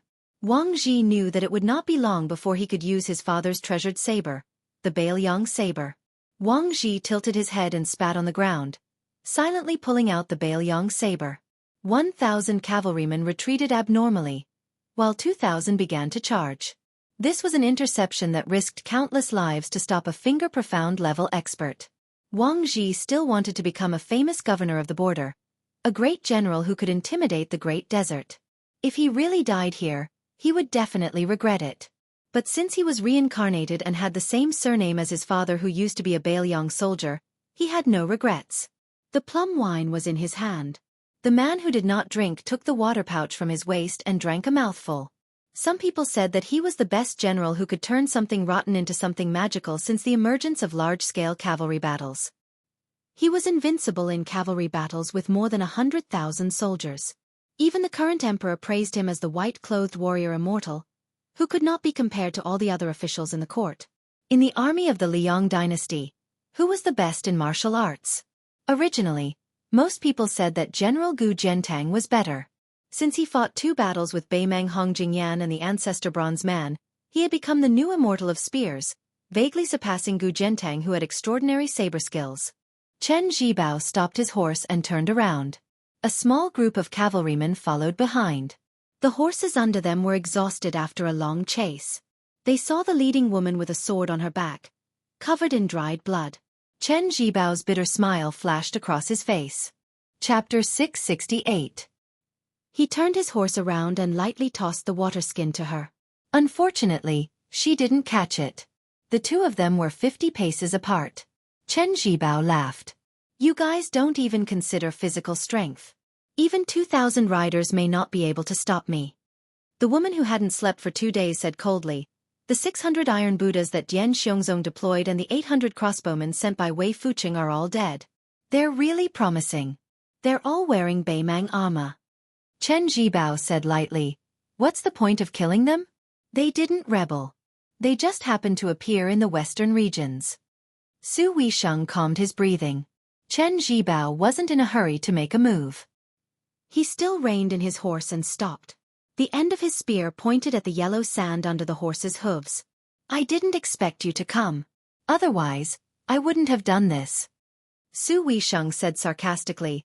There's a battle that Chen Zhibao didn't expect? Chen Zhibao said indifferently. I did, but I didn't want to admit it.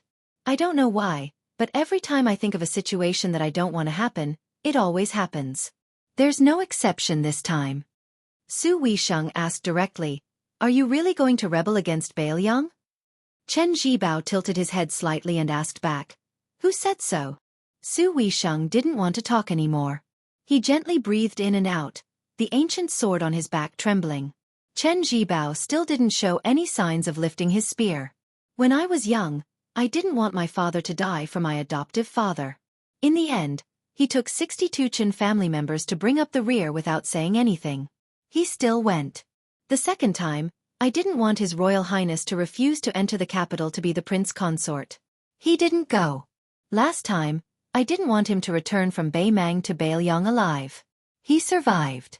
This time, I didn't want to see you, but you came. Chen Zhibao finally mentioned the plum wine. All these years, I didn't do anything. I just wanted my foster father to slowly grow old and die in the position of king of Beiliang. Now, I still don't want to be a disloyal and unjust traitor. So, even though I knew that His Royal Highness had gone out 3 times, I still stood by and watched. The last time I didn't want to do anything, it just had to appear again. Chen Zhibao bent down and took out a spearhead from his hanging pouch.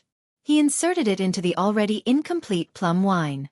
When he lowered his head, the man in white said slowly, I know that the maid in Wutongan Blue Bird is the daughter of spear immortal Wang Xiao. I knew that the instant spear was left in the armory.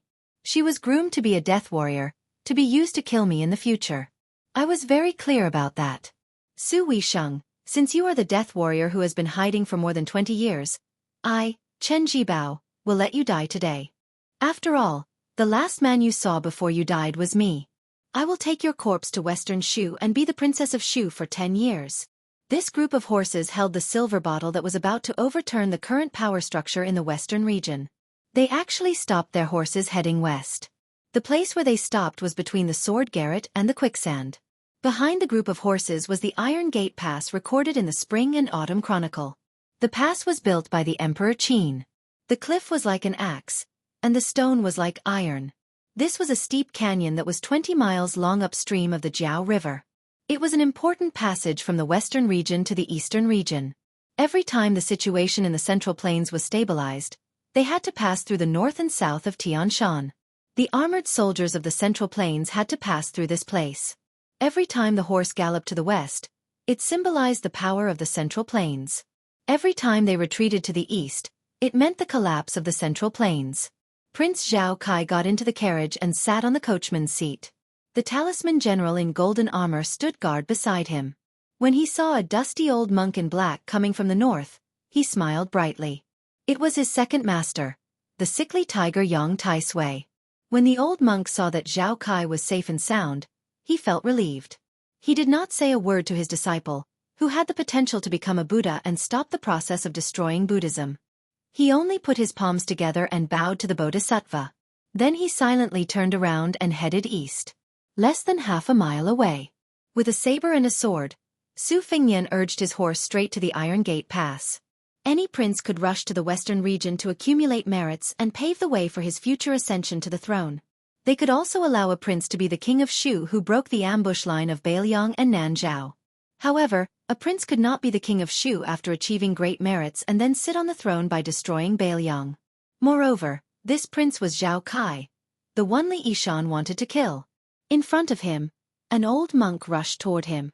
Using the great Buddhist supernatural power, he kept whispering to the hereditary king of Beiliang, Su Fengnian. Anyone can die. I can die. I can die. I can die. I can die. I can die. I can die. I can die. I can die. I can die.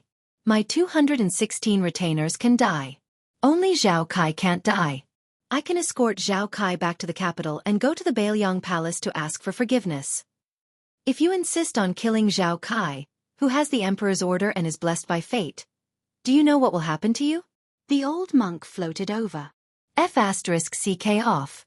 Su Fengnian, who had always been able to remain calm in front of his enemies, suddenly had bloodshot eyes. He angrily said, Yang Taisui, the first person I'll kill today is you. Do you still remember the white clothes case in the capital? I would rather die in the process of practicing my saber than be a useless king of Bailiang in the future. I want to kill you bastards with my own hands. Chapter 669. Chen Jibao was in the front when he left the small manor surrounded by willows, followed by the tide-listening pavilion with Bai Hu's face. Su Xiao came to this quiet manor without a tree outside the outer wall. Most of the servants in the manor already knew that there was such a person who could make General Chen, who did not like to joke, become abnormal. After sending the old man away last time, he was obviously in a good mood. Some time ago, they were still guessing if the old man could be the administrator, Li Gongda, but they felt that it did not seem like it. Surly seemed to have a bad reputation. With General Chen's temper and status, he would not deliberately flatter him. After guessing, they could only think that it was most likely an old general who had retired from the Northern Liang army. Perhaps he was General Chen's old subordinate. Only the old manager of the manor guessed the truth, but he did not dare to spread it. This time, the Prince of Northern Liang came in person, and the old steward did not spend much effort. He still received him under the shade of a tree in the backyard and asked Lu Ci, who he had met before, to bring him the fruits and snacks made by the manor. After Su Xiao ate a little, he stood up with a smile and asked the maid to lead him to Chen Jibao's study. The young girl, Lu Ci, did not dare to make a decision on her own, but she could not directly say that General Chen's study was not cleaned by the maids. It was all done by the general himself when he came to the quiet manor to recuperate. Being influenced by what he saw and heard, it became an unwritten rule that the servants did not go to the general's study. Even if the door of the study was open all year round, even if it was covered in dust, no one would go. The maid was in a dilemma. The steward, who was waiting quietly in the distance, quickly trotted over and personally led the general to the study. When they reached the door, the old steward quickly walked away with the suspicious maid, Lu Ci. Su Xiao crossed the threshold with his hands behind his back and walked to the study desk. He saw a blank piece of paper on it. When a woman married and left home, she would bring her dowry. When a man went out, he did not marry into anyone's family.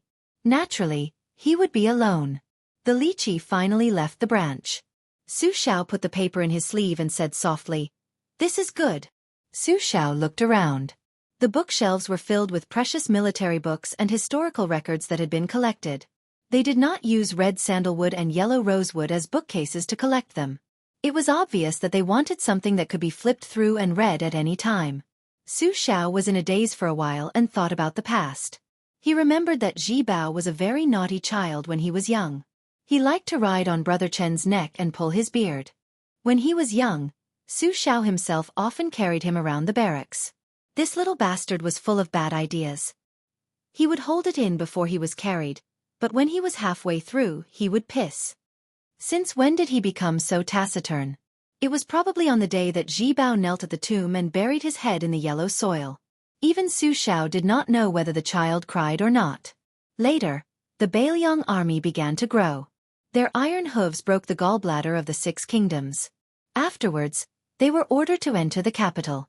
Before the father and son met the emperor, Su Xiao had a frank conversation with him.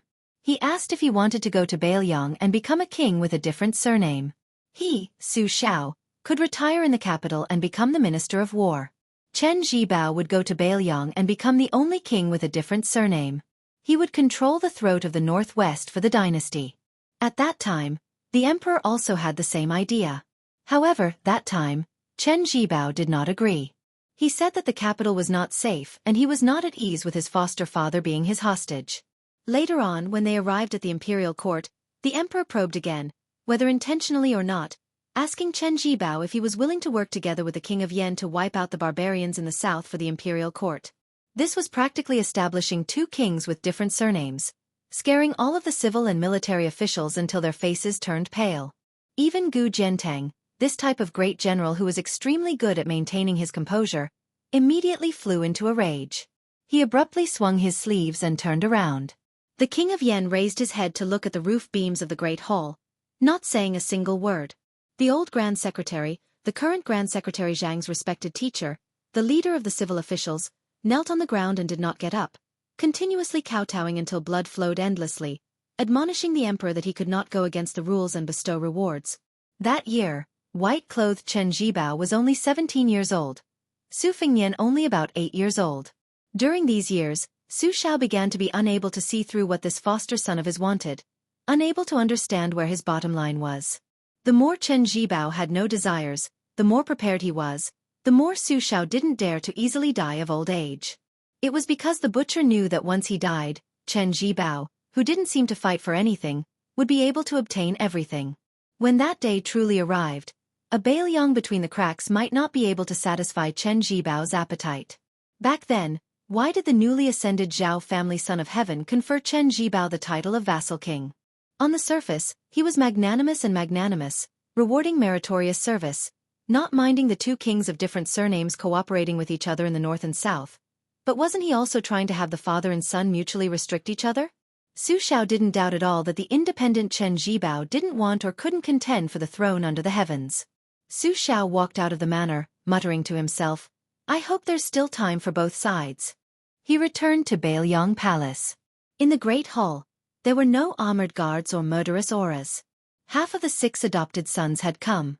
Qi Danghua, who carried the banner, Yi Shizhen, who studied under Yang Kai Zhao Chongling, and Yao Jian, who was skilled in greenbag geomancy and dragon-seeking. Chen Zhibao, Yuan Zuozong, and Chu Lushan were no longer in Bailiang. Only the 4 of them were left. Seeing their adoptive father gently sit on the chair, Yi Shizhen and Yao Jian exchanged a look and slowly knelt down. Qi Danghua didn't move. He glared at his 2 brothers who had succeeded long ago, his face full of anger. Su Xiao put his hands in his sleeves, leaned back and said, "Our Bailiang spy agency has been divided into 2 in these years. Lu Qiuer is in charge of one half. Shizhen is in charge of the other half. Not long ago, 2 people spent 1,100 caddies of gold to buy a life, hiring a blind woman called Xue Songguan to kill Fengnian.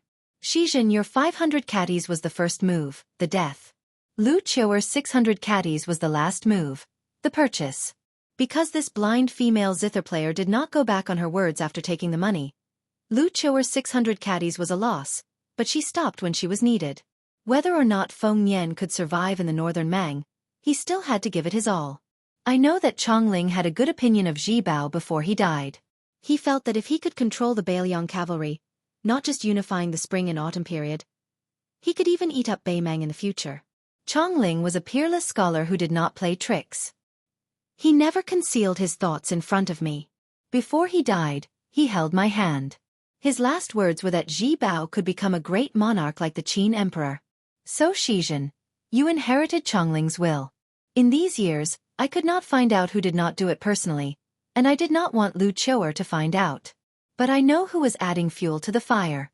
Also, this was Ishan's original intention for me to hide. I do not blame you for this. Shizhen, you just wanted to fight for your master, prove that Li Yishan was wrong, and prove that Li Yishan was not as good as Zhao Chongling.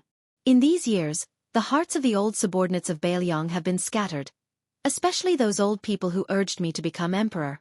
They still have resentment that has not dissipated. As to you, Yao Jian, you always believed in Huang Longshi's words about the white-robed man slaying the boa dragon. You were stubborn from a young age, and wanted to become a state teacher like Beimang's Qilin spiritual master. You also had the great ambition of continuing the orthodoxy of the world. If I had advised you openly, the relationship between father and son would have been long gone. You would not have been able to run all over Bailiang with Feng Nian in those years, so I endured and did not say anything. Su Xiao was really old. He put his hands on the back of the chair and slowly stood up from the chair. The young general who was not afraid of fatigue and death every time he took the lead was actually so difficult. In the end, he said, "Now it's hard for me to say that I'm definitely right and you guys are wrong." Su Xiao walked out of the hall. Qi Danghua was guarding the door with his back to Yao Jian and Yi Shizhen. Yi Shizhen was the first to stand and stumbled over to pick up the jug of wine his foster father had left behind. He held 2 wine cups in one hand, and raised the jug to his nose with the other to sniff. The tearful scholar smiled and said softly, "See, I told you it was green ants, but you had to bet with me that it was yellow wine. Yellow wine needs to be warmed. You do not find it troublesome, but I do." Yao Jian did not stand up and just sat cross-legged. Yi Shizhen sat in front of him and poured 2 cups of wine. Yi Shizhen raised a cup of green ants and used his sleeve to wipe his tears. He said with a smile, "What, old Yao, you are not willing to part with your rooms of books?" The expressionless Yao Jian gripped the wine cup and shook his head. What is there to be unwilling about? It is good to leave them for Feng Nian. In the past, he liked to steal books when he was young. This time, he does not have to worry about being scolded by me. Whether I live or die, I am only one person. But you, on the other hand, are you not worried about that family? Yi Shizhen laughed out loud. Of course I am. Do you think I do not trust foster father in this matter? Yao Jian nodded. Yi Shizhen raised his cup to Yao Jian. Shall we have a toast? Yao Jian rolled his eyes. No, you have never been good at drinking your whole life. When did you not have a few caddies of wine under your feet during a celebration? It was all wasted by you. Clinking cups with you would be a disgrace. The scholar Yi Shizhen covered his face with his sleeve and drained his cup in one gulp. Yao Jian drank his cup at the same time. He closed his eyes and whispered, "It is a pity there is no food to go with the wine." The two drank their cups of wine and then knelt in the direction of the door. Standing at the door, Qi Dangua rubbed his eyes. He looked at his foster father leaning against a large red pillar outside the door. Qi Dangua closed the door and walked to the old man's side. He squatted down and said hoarsely, "I do not understand why they are thinking so much. Is it not good to live well?" Su Xiao seemed to be tired of standing. He sat on the steps and said softly, "Foster father does not know. The people who can tell me the answer, like Chongling and Yishan, have all left." Chapter 670. The Iron Gate Pass between the quicksand of the Sword Garret gathered the best masters in Jianghu in the past 100 years. The number of masters was enough to shake the Jianghu of Liang and Beimang. Almost all of them had the mentality of fighting to the death. This was very different from when Chao Chongqing and Dong Tai went to the top of the martial emperor city. At that time, there were many hidden masters, but only 2 people actually fought. They just watched from the sidelines. Compared with the Iron Gate Pass, which was extremely strange to the Jianghu of the Central Plains, it was a far cry. No one could stay away from the Battle of the Iron Gate Pass as long as you appeared in the field of vision. Among the masters who had appeared in person, there were Chen Jibao, who came late with a stick of plum wine, Han Diaoxi, who was known to be good at killing celestial phenomena with his mysterious finger, Yang Tai Sui, the sick tiger who once stepped on half of the dragon tiger demon-slaying platform, White Bear Yuan Zuozong, the 3rd person in the Liang army, Su Fengnian, who was at the false realm with his mysterious finger, Su Weisheng, who carried the red dragon sword, Bodhisattva of Tantric Buddhism, Golden Armor Man, who used to be one of the 4 grandmasters, Su Longxiang, who was born as King Kong, and Blue Bird, who held the instant spear. They were doing the shocking business of plotting and quelling rebellion. The people who were killing each other were the princes who were likely to sit on the dragon throne and the next king of Beiliang. This was a chaotic battle that would soon determine the future of the western region and western Shu in Beiliang. No one dared to say that they would be the last one to laugh and survive until the end. Su Fengnian rode in the front.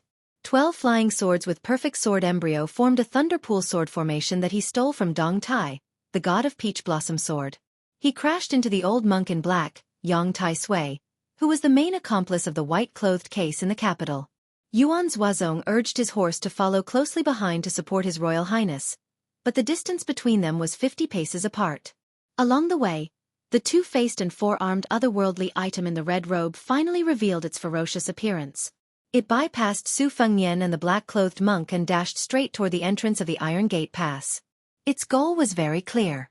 Whoever was suitable to be used as food, it would absorb their blood, flesh, and qi. The 5th raccoon was a good example. At this moment, the item's nascent core's dual-faced golden eyes were shining brightly, showing a different aura from ordinary filth. Blue Bird tilted her head for an instant and urged her horse forward. She still did not pay attention to the famous black-clothed imperial tutor. She directly led the 800 White Horse righteous entourage to kill the 200 Imperial Guards. In the Ruran Mountains, before the battle, her young master smiled and said that he would give the 5th raccoon to her. Bluebird did not doubt that her young master could take the 5th raccoon's head. Today, her young master was entangled with Yang Tai Sui, so she would not do anything unnecessary. The black-clothed young man had already abandoned his horse and walked on foot, but his body was like rolling thunder on the ground, far surpassing the galloping horse. Once again, he showed what it meant to take the lead in a battle. Wang Chong of the Phoenix Battalion stood side by side with the warhorse and His Royal Highness. He subconsciously glanced at them and clenched his spear, whispering, "Lin Hang, watch carefully." This time, His Highness single-handedly took on the bald donkey Yang Tai Sui. He didn't let us down. Quickly leaving His Royal Highness, Yuan Zuozong, and the black-clothed monk behind, the White Horse righteous entourage began to charge. Their blood was boiling, and they were almost trembling all over. 700 of them had previously followed this unscrupulous young master, who had never set foot in the military camp. They all said that other than bullying Miss Shui Ling, he only had the ability to spend money in brothels. Over the years, who didn't feel suffocated? Along the way to the west, the Bailiang young master who carried a saber and a sword did not say a word. He did not even think of saying a few words that were friendly and approachable. Fortunately, on the surface, he did not show any friendliness. Just when they were 2 miles away from the Iron Gate Pass, he said in a deep voice, "Today, follow me to kill Prince Zhao Kai of Liang."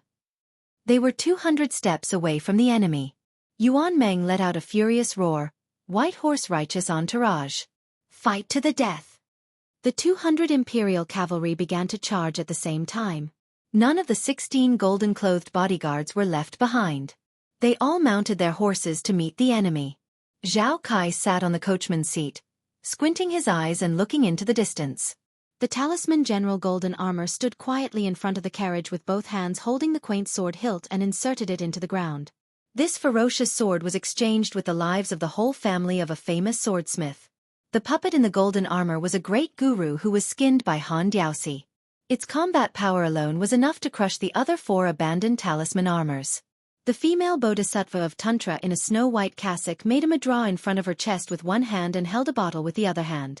The yellow sand spun crazily a few feet above her palm and gathered into a tower. It gradually formed a star vortex. Zhao Kai held the horsewhip tightly and stood up. He took a deep breath. "Will I die here?" The sturdy horsewhip in his hand suddenly broke inch by inch. The prince sneered in a low voice. "How can I die here?" Chapter 671. The history books, especially the unofficial history books, like to describe those fierce generals as the enemy of 10,000 people, but no one would take it seriously. However, the saying that the enemy of 1,000 people did exist in the army of the Liang dynasty. Although it was rare, there was a precedent. When the Su family wanted to establish Western Shu for the emperor, except for the king of Western Shu and a large number of officials, they swore to defend the country. They would rather die than surrender to the Liang dynasty, and they would rather die than flee to the imperial city. The Sword Emperor of Western Shu, as a member of the royal family of Western Shu, guarded the city gate with his sword. Unfortunately, after the battle, he was first exhausted and then crushed to death by the Bailiang cavalry. In that battle, the Sword Emperor of Western Shu killed 800 men in 3 hours.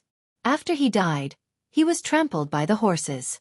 Then, Chu Lushan put a flag on the corpse.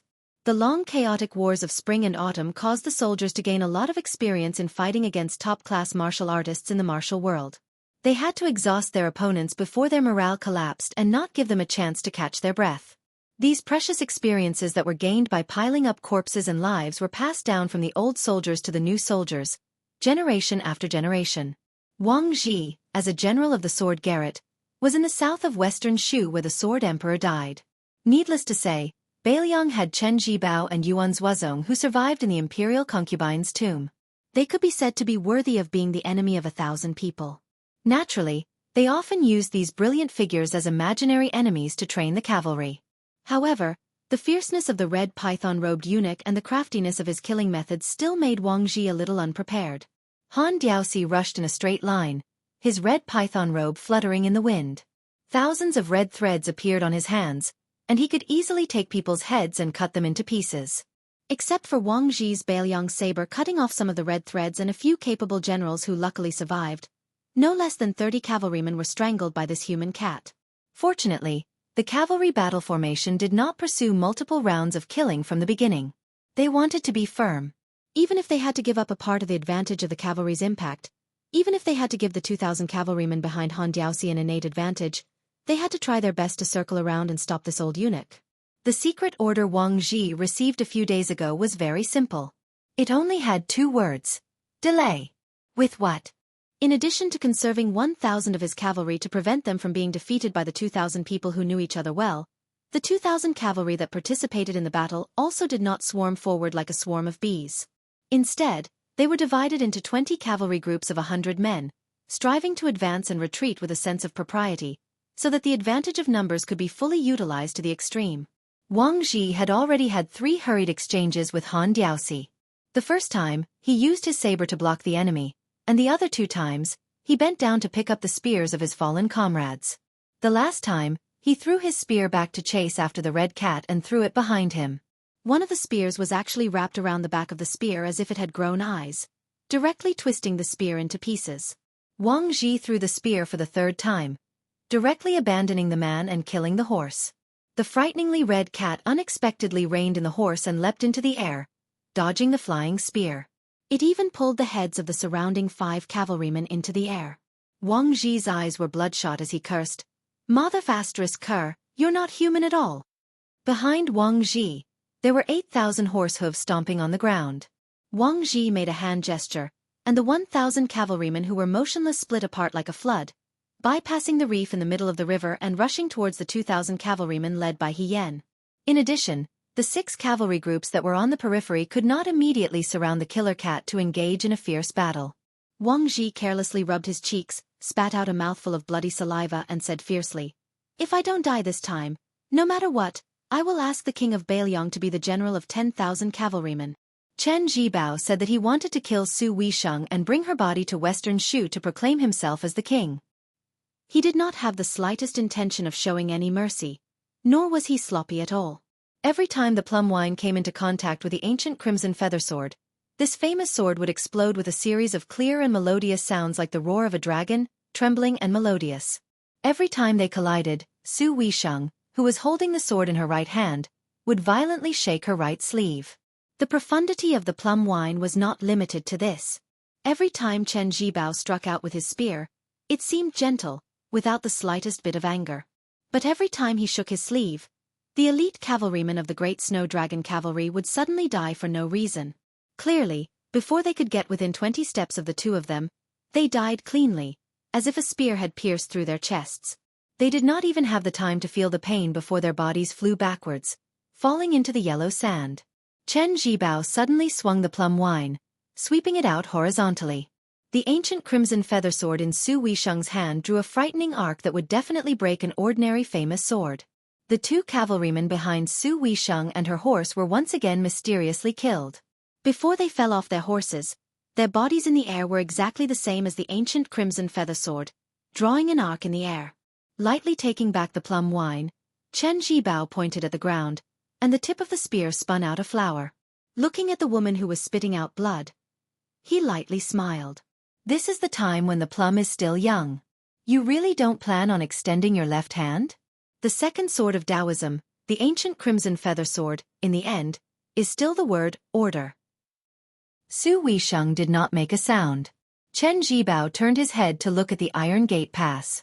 "I originally wanted to go there and cut down the python and dragon, and then enter Shu alone. This way no matter who it is acceptable." The plum wine in his hand gradually turned a deep purple. Su Weisheng threw the ancient crimson feather high into the air. High into the clouds, it attracted the heavenly thunder. Su Weisheng was just about to blurt out the word, order. A spear pierced through the abdomen. Chen Jibao pulled out the plum wine, drawing a stream of blood from the woman's body. His face was expressionless. Su Weisheng was still trying his best to say the word, order. Then, the white-robed man spun to the end of the spear and knocked him off his horse. It seemed like he was showing mercy, but in fact, this plum turning from green to purple was the real killing move. At this moment, a woman was flying south on her sword. Behind the woman was a green-robed Confucian scholar leisurely following. The young woman was extremely beautiful, and the way she rode the sword was like a carefree immortal. She fiercely glared at Su Wei Sheng, who was her second mortal enemy in her life, and said coldly, "I'm just watching. Don't expect me to make a move." On the other hand, the middle-aged Confucian scholar who had dominated the world chuckled and said, "The plum wine goes best when it's purple." Chao Chongqing floated over and supported the woman whose soul was swaying unsteadily. He pressed down on her heart meridian, gently inserted a pill, and gently put her down. Only God knew if she was dead or alive. He was just doing his best. In fact, it was still difficult to escape death by forcefully attracting the heavenly tribulation. Death warriors deserved to die. If it wasn't for the fact that he had scouted this place and the yellow sand was thousands of miles long, even the land immortal Chao Chongqing wouldn't have been able to catch up. Chao Chongqing stood up and stretched out his hand, asking, "Confucian sage Chen Jibao, can you fight?" This white-robed warrior immortal, who no one in the world knew had quietly entered the Saint Realm, raised the plum wine that was surrounded by a vast purple aura and said calmly, "Please." Chapter 672. The night duty area of the Minister of Governmental Affairs was located on the east side of the palace's Longxing Gate. Below the palace walls was a row of low-tiled houses. Compared to the grandiose style of the Hall of Governmental Affairs' two provinces, it truly seemed extremely shabby. Tonight, the current court's Grand Secretary Zhang Julu was personally on night duty in the palace. Of the three high officials, because West Chu's Grand Tutor Sun Shiji had been transferred out of the capital to become the administrator of West Chu's old territory, the Minister of Governmental Affairs of the three provinces was originally vacant. Out of the three positions, two of them were immediately left empty. This was becoming more and more outrageous, not conforming to the dynasty's etiquette system. Immediately, the influential officials of all levels of society were speculating about who would have the qualifications and luck to replace Sun Shiji and leap up. Gangnam-do's Liu Daolin had just been promoted to the position of Minister of Rights for less than a year. Yet the left Chancellor Huan Wen immediately became the big shot that everyone looked up to. In the Minister of Governmental Affairs main hall, apart from the low room in the center with the name Zhang Lu sitting inside, Zhang Julu, Liu Daolin's younger brother Liu Baijie was also in the easternmost short room. This Tang Shi Sword Immortal was the newly appointed Assistant Minister of the Ministry of War, coincidentally also on duty. Even though the Ministry of War was controlled by Gu Jiantang, it had always been impervious to oil and salt, with the other ministers and the 5 ministries having the intention of not interfering with each other's business. Of the 6 ministries and yamen seals, only the Ministry of War had its own main hall and side room. Towards this, Zhang Julu, who was known for being strict in governance, unexpectedly dealt with it without batting an eyelid. It was clear that not only was Great Minister Gu's rank a full rank higher than the 5 ministries' ministers, his real power was without a doubt far greater than the difference of a single rank. However, Liu Baijie, who had just entered the core of the capital's officialdom, didn't mind these things at all. When he occasionally met Grand Secretary Zhang, it wasn't just a greeting of a dragonfly skimming the surface of the water, they would also stop and exchange a few words. Each time, they chatted happily, not the slightest bit perfunctory. Zhang Julu was currently flipping through a forbidden book copied from the old Chu, written by a mad scholar. Sun Shiji, who had rushed to Guangling Path to take up a post to appease the clamoring public opinion, actually wrote a letter specifically for this matter, pleading for leniency for that scholar, pleading for leniency. When Zhang Julu received that letter during the day, he didn't immediately reply, only asking for a forbidden book from the Imperial Archives, carefully flipping through it. Just as he was reading to the point where his brows were furrowed, the blue-eyed, purple-bearded Grand Secretary heard a burst of bold laughter from outside the main hall. The number of old fellows who dared to cause such a ruckus in the inner court could be counted on one's fingers. Zhang Julu put down the forbidden book and glanced at the full moon hanging on the wall outside the window. In the room, several of the influential officials of the 6 ministries subconsciously stopped writing and put down their books, all of them looking at the Grand Secretary. Zhang Julu smiled and gestured at everyone, indicating that they should ignore him. Unlike when the previous Grand Secretary was in charge of the minister's desk, although the officials in Zhonglu were all 4th rank and above, they were actually almost a generation younger than before. There were very few gray-haired old men with muddled eyesight. Most of them were around 50 years old, and there was even one in his early 40s who had entered the central government as the assistant minister of the Ministry of Personnel. Zhang Julu gently stepped over the 2 thresholds and walked out of the main hall that was privately called Zhonglu by the court. He saw the left Chancellor Huan Wen's old face that couldn't be any more familiar. In addition, there was also the Minister of Rights Lu Daolin, who was originally on duty in front of the Imperial Palace's West Chenchi Palace. When a prince left the capital to be conferred a vassal, it was a major event that would affect the entire situation. The Ministry of Rights of the Imperial Clan Court and the Hall of Governmental Affairs had to put in effort in all aspects. There was not the slightest bit of error. However, between Huan Wen and Lu Daolin, there was another man. The most conspicuous thing about him was the yellow dragon robe he wore. Zhang Julu quickly stepped forward and was about to bend down to pay his respects when the emperor gently supported his arm. Zhang Julu no longer pretended to be humble. Out of the corner of his eye, he saw a young eunuch. He said he was young, but that was only in comparison to the previous eunuch from the ceremony directorate, Han Shengxian. Originally, it should have been Han Diaoxi who accompanied the emperor at his side. Zhang Julu, who had never interacted with the eunuchs of the internal court, didn't want to delve too deeply into it. It was enough to know what was going on in his heart. Lu Daolin saw that the three of them had no intention of immediately entering the room, so he was the first to take his leave and walked into Zhang Lu. The emperor waited until the Minister of Rights entered the room before joking in a warm voice.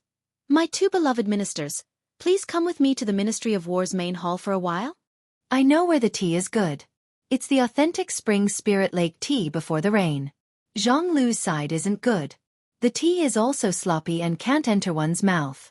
Zhang Julu, who didn't pay much attention to the rules when interacting with his subjects in private, smiled and said, "Sure, I don't like shamelessly freeloading wine. Things like freeloading tea, there's no harm in doing it a few times while General Gu isn't here.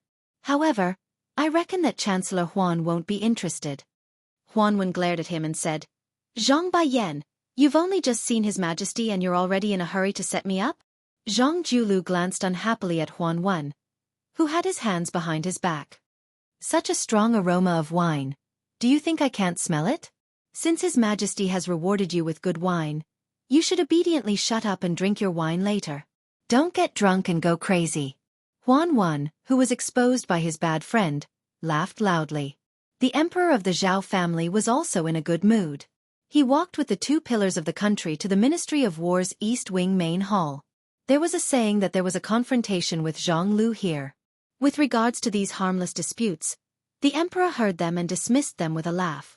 Even in front of Zhang Julu and Gu Zhentang, he could still casually tease them without any ill feelings. After crossing the threshold, they saw that His Majesty had personally come to the main hall. The officials of the Ministry of War in the outer and inner rooms all rushed out and knelt on the ground. The Assistant Minister of the Ministry of War, Lu Baijie, knelt at the front and his voice was also the most passionate and mellow. The emperor had everyone rise. He had no intention of lecturing them. He only asked them to return to their desks to deal with military affairs. However, he left Lu Baijie behind. The emperor of the Zhao family thought highly of this person. He had repeatedly ordered him to enter the palace to discuss military affairs. He had even asked Sword Fairy Tang Shi to teach swordsmanship to a few of the imperial grandsons. It could be said that the emperor's kindness was vast and mighty. This allowed Lu Baijie to quickly establish himself in the imperial court in the capital. No one dared to slight him. There was a huge painting of mountains and rivers hanging on the wall of the outer room. The emperor had the three dignitaries sit down and drink tea. He himself stood under the painting and picked up a slender red sandalwood pole. For the time being, he did not point out anything on the painting. Zhang Julu drank a mouthful of the goddess of spring bilyaconch, which had become a tribute tea because of a poem. He whispered to the left chancellor of the Imperial College, who was sitting on the chair next to him, "Drink further away. The aroma of the tea is all washed away." Huan Wen retorted, "The room is only so big and the wine is so fragrant. Where do you want me to go?" After he finished speaking, he asked the attendant in the main hall to ask for an extra cup from the spring kiln. He handed it to the Assistant Minister of the Ministry of War, Lu Baijie, and said with a smile, "Sword Fairy Tang Shi, let's drink to our heart's content. It's 2 against 1. If someone has to scram, it should be that blue-eyed guy. Isn't that right?" Lu Baijie, who had the bearing of a scholarly general, took the cup with a smile and said softly, "I'll drink the wine. But if it's not right, left chancellor, I really don't dare to say." Zhang Julu laughed angrily. "Each one is more slippery than the other. The left chancellor who carries the wind and moon on his shoulders? The sword fairy Tang Shi who is generous and unsophisticated? Why does it change when it comes to me? Chapter 673. The emperor, who had left his servants and eunuchs outside in the middle of the night, turned around with a smile and asked, Julu, tell me more about the imperial examinations north and south rankings and the selection of soldiers. I have read the memorial. Although I can recognize all 60,000 words, there are still many parts one don't understand. Especially the part where the strong medicine will cure the illness, but after 100 years, we will see the shortcomings of the party. That memorial started strong but ended weak.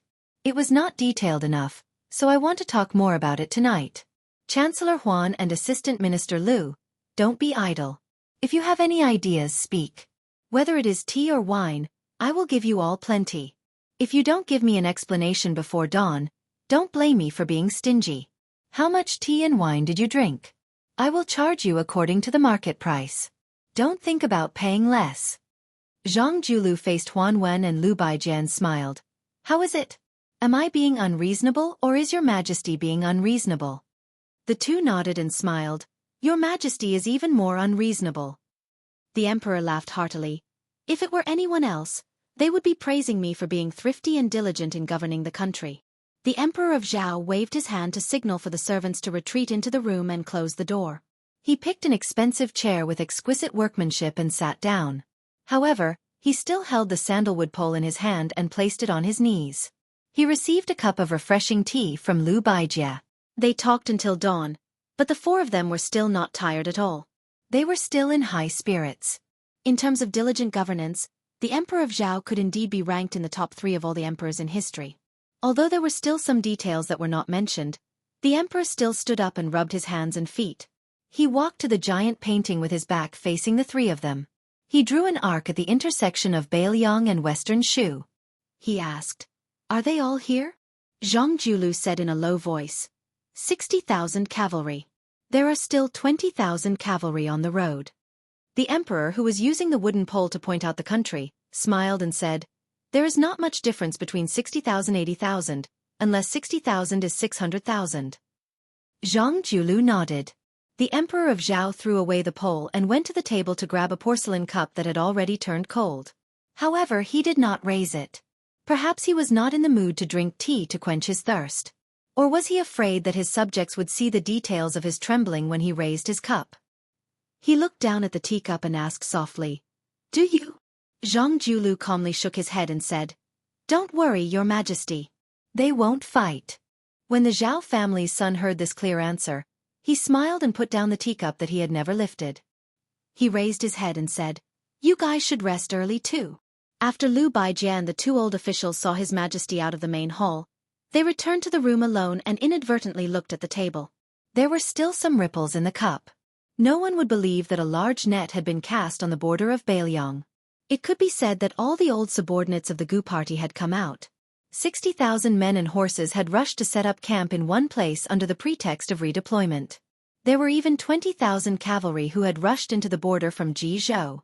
The momentum was so great that it could not be concealed at all. The 60,000 men and horses that were already in place were led by Kai Nan, a former subordinate of General Gu Zhentang. They had formed a loose defense line on the border that went against the common rules of the art of war. This defense system was like a child's play. Not to mention the cavalry in the north that had shocked the 2 dynasties. Even the ordinary cavalry of the Duke of Guangling and Duke of Yanqi could be destroyed in one go. However, when Kai Nan led hundreds of soldiers to patrol the front line, there were no signs of any changes. The generals and captains in the army were not without doubts. However, when one of them asked and was sternly reprimanded by Kai Nan, no one dared to ask again. Kai Nan rode on his horse and looked to the north.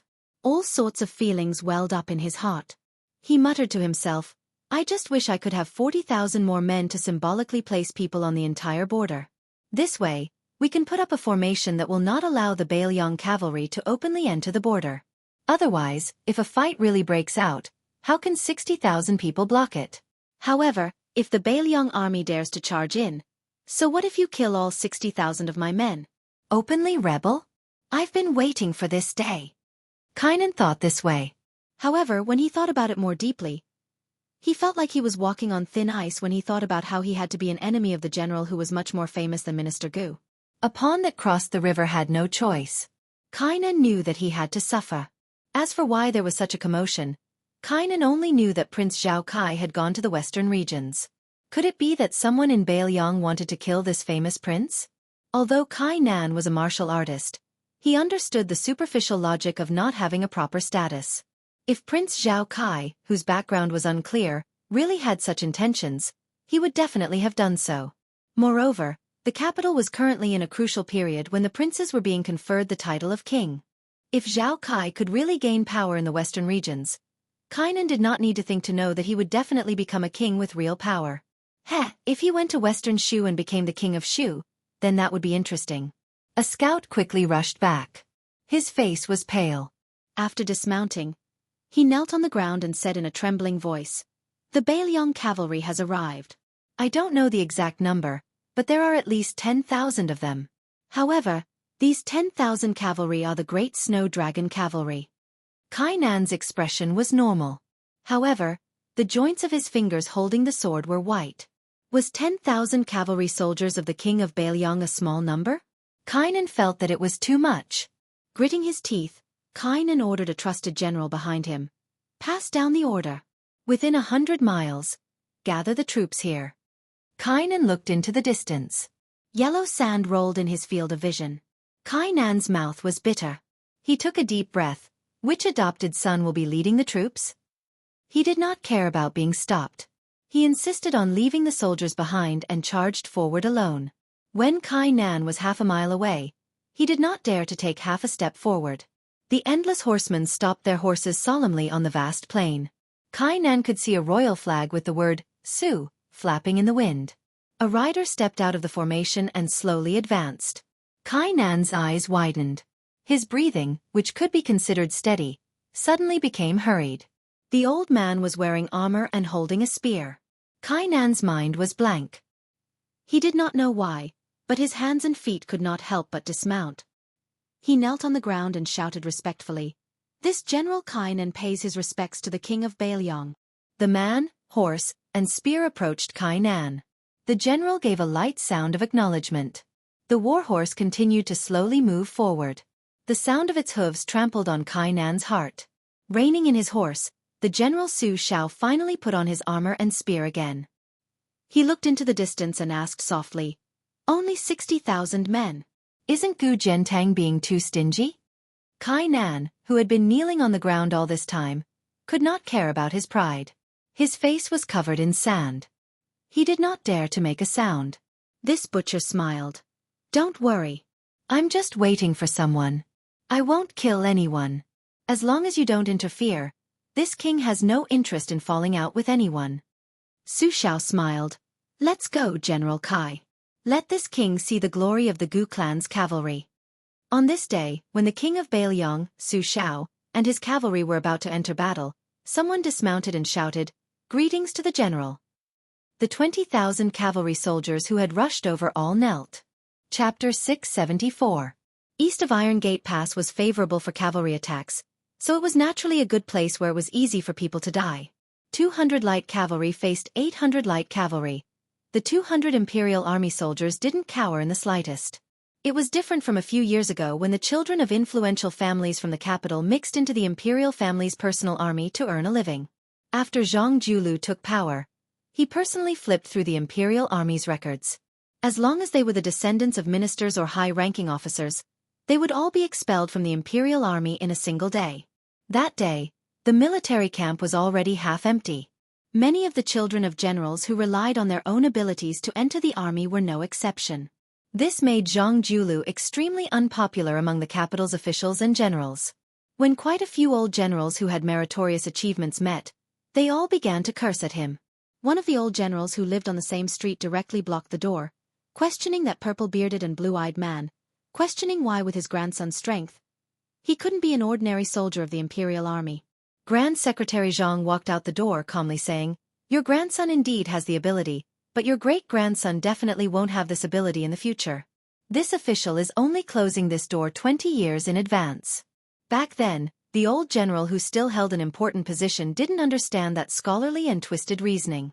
Fortunately, he didn't dare roll up his sleeves and use force against the current Grand Secretary, only deciding to never interact with him again. The two families who originally had a harmonious relationship even had a joyous marriage delayed. Only many years later did the old general retire from the Ministry of War's second highest position, and only then did he take the initiative to apologize. The black-clothed youth passed by Foam Battalion's officer Yuan Meng and Blue Bird, facing a middle-aged martial artist who rushed out of the cavalry formation. This imperial bodyguard didn't use a blade. After his arms were grabbed by Su Longxiang's hands, the flesh on his originally thick and solid arms immediately dried up, becoming a ghastly bag of bones. After breaking free from his shackles, he seized the initiative with a flip of his hand, wishing to tear apart the hands of the sallow and skinny youth in front of him. Su Longxiang still allowed him to exert his strength quickly, only kicking out. The middle-aged imperial bodyguard, who had been protecting the imperial prince Zhao Kai all this time, had originally intended to trade a life for a life by tearing off Su Longxiang's arms and forcefully blocking the kick through his chest. However, when his arms suddenly expanded to the size of large bowls, the youth still didn't move an inch. The imperial bodyguard immediately let go, both hands pressing down on the youth's toes, his entire body borrowing the force to soar into the air, avoiding a fatal blow. The man from Jianghu's hidden sects crossed his legs, as if he was climbing a ladder. He was fast, but Su Longxiang's hand was even faster. He grabbed one of the man's ankles, pulling his entire body down, and raised his knee to strike. The man, who had immersed himself in secret manuals after entering the palace, used all his strength to elbow him, but he was still hit in the stomach by the youth's knee. His well-built body floated backwards. Fortunately, the cavalry behind him were skilled in horsemanship and were able to quickly circle around him. The man's 5 fingers were like hooks grabbing the ground, carving out a gully several zhang long on the ground. Only then did he stop retreating, his stomach churning and blood seeping out of the corner of his mouth. The man stood up with a bit of fear in his eyes. Since scholars could sell their talents to the royal family, many of the top boorish men were willing to sell their martial arts to the court. Unlike the Su family in Bailiang, who had no official position or power, as long as one had the ability, they could take a position in the royal palace in the capital. Because of his outstanding martial arts, this golden saber imperial bodyguard, who had been bestowed with a yellow saber by the emperor, was a well-known figure. Once, when he returned home to visit his family, his sect had been suppressed by the governor and the general. When he returned, the world had been turned upside down. The snobbish governor had asked an old scholar to write a plaque and personally sent someone to hang it in the sect. Originally, he had been restricted by the rules of the palace and had not planned on arguing with the governor. After that, he brought a disciple of his sect's martial uncle to the capital, and luckily became the second Golden Saber Imperial bodyguard. The middle-aged Golden Saber Imperial bodyguard slowly exhaled and surrounded the black-clothed youth with many of his colleagues. The man thought to himself that even if he died here today, he would not let down the sect. Su Longxiang strode forward in a straight line, his eyes fixed on the woman in the white cassock. Blue Bird was the first to break the formation. The spear in her hand deflected a spear from the enemy's face. With a light shake of her wrist, she used the delaying formula and the curved spear technique to pierce through the back of the valiant rider who had thought that it would be over in one round. The curved spear returned. Blue Bird's spear swept across in an instant and the body of the imperial bodyguard was cut into 2. She didn't continue to fight. After killing one of the cavalry generals, she didn't use it again. Even if the imperial cavalry stopped her for a moment, she only rushed towards the carriage. When the first wave of riders' spears brushed past, more than 30 corpses rolled on the ground. It was like 2 blades cutting into each other's flesh. The 2 wounds continued to tear and expand rapidly. Yuan Meng's spear flipped over an enemy rider.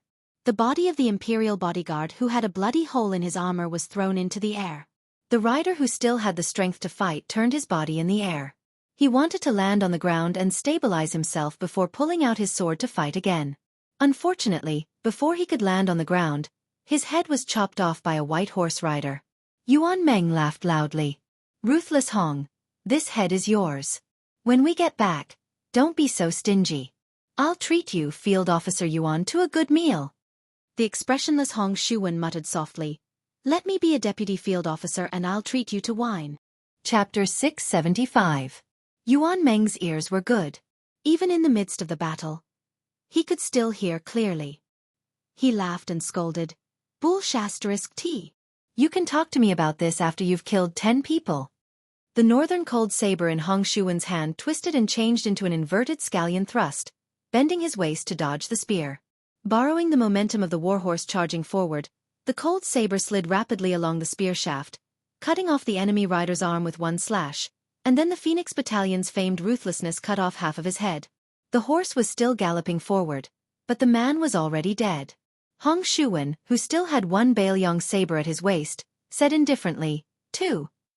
Wang Chong, who was charging forward on his horse, glanced at the white horse protector who had died in front of him and gritted his teeth.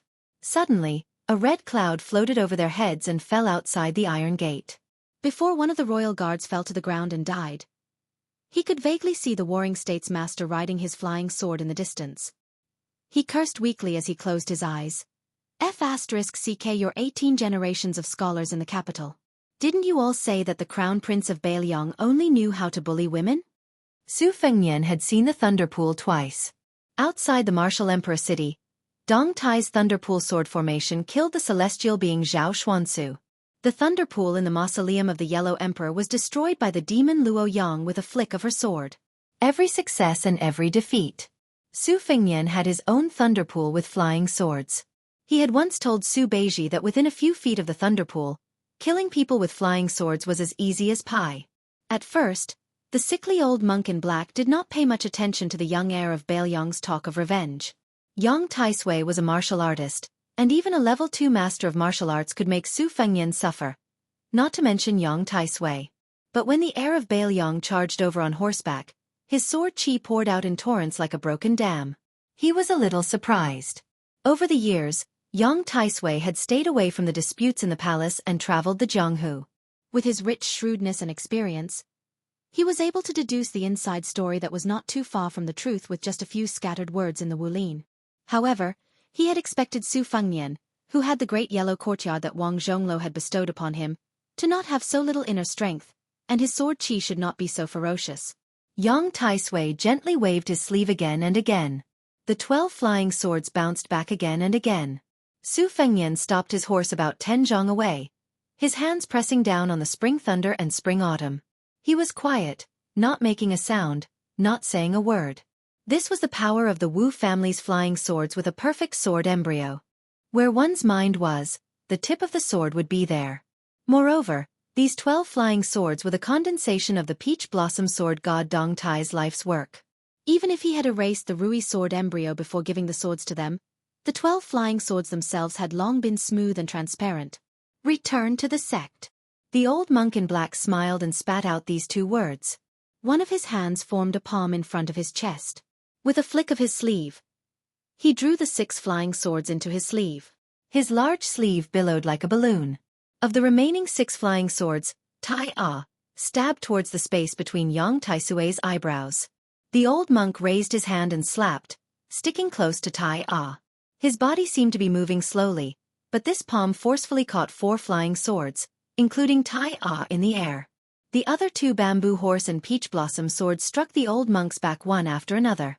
However, the Kasaya was like a stone thrown into a lake. Waves rippled behind it. The bamboo horse and peach blossom swords returned without any effect and were caught between the 4 fingers of Yang Taisui's palm. The 12 swords were all in the old monk's sleeve and hand. Yang Taisui looked at the young man sitting still on the horse and said softly, "Your Highness, can you retreat now?" Su Fengnian twitched the corner of his mouth. "It's still early. You're not dead yet." He stretched out his hand and flicked his fingers in the air in front of him. The 6 swords were still imprisoned by the fingers of the old monk in black, but the 6 swords in the sleeves had already broken out of the sleeves. Yang Taisui was surprised and muttered to himself, "Breaking longevity with a knock of the fingers?" Tao was not monopolized by Taoism. The 3 sects had always been searching for their own Tao. And Confucianism was not the same as the Confucianism that St. Zhang had set down layers of rules and regulations. If it were not for the fact that he owed a favor that he had to repay, Chao Chongqing would have liked to chat with the white-clothed soldier sage about the differences between their Daos. Chao Chongqing had become a Confucian sage thanks to the ruins of the Western Wall, thanks to the princess words that the rise and fall of the people were the suffering of the people, and thanks to the noble spirit of the scholars that remained after the fall of West Chu. He was very curious about how Chen Zhibao could skip the celestial phenomenon and become an earth immortal. In fact, with Chen Zhibao's extraordinary talent, he had followed the martial arts realm step by step into the celestial phenomenon realm, and then became an earth immortal with the identity of a Confucian sage. Such a Confucian sage who had the saints of the three sects and the martial arts path. He was afraid that he could only admit defeat. The current Chen Zhibao was in a very mysterious and unprecedented state.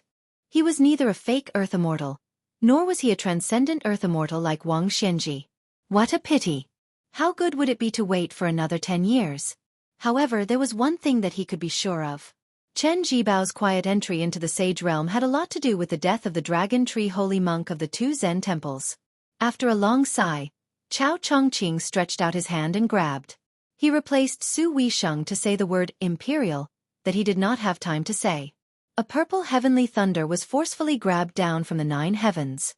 The reason why Chao Chongqing was known as the top of the celestial phenomenon realm was naturally because of his great talent. Previously, after Chen Zhibao faced Chao Chongqing, he gently dismounted and patted the warhorse to let it run away. He looked up at the thunder falling. Suddenly, he stabbed the dark purple plum wine into the ground. Chao Chongqing smiled slightly and said the word imperial again, this time with his palm facing down. Law Phenomenon. Chapter 676. Under the new sword master Su Fengyan's breaking longevity, the 6 top-notch flying swords of the Wu family sword tomb broke through the old monk's Sumeru mustard seed sleeve, pierced through the cage and soared into the sky. Yang Tai Sui, who was holding on to the remaining 6 swords, gently flipped his palm, as if he was reversing heaven and earth. His childhood sweetheart, Spring Water, Peach Blossom, Vermilion Bird Tai E, could only spin rapidly within 2 feet of his palm. Even though the 6 flying swords were like rainbows, they were still unable to escape for the time being. However, the sickly old monk's kasaya was also cut open by the flying swords, strands of it floating in the air.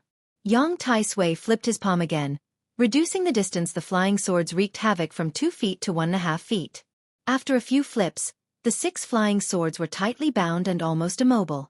The old monk in black said indifferently, His Royal Highness originally had the Buddha's embryo Taoist root, a rare talent that is very different from the ordinary outstanding martial artists.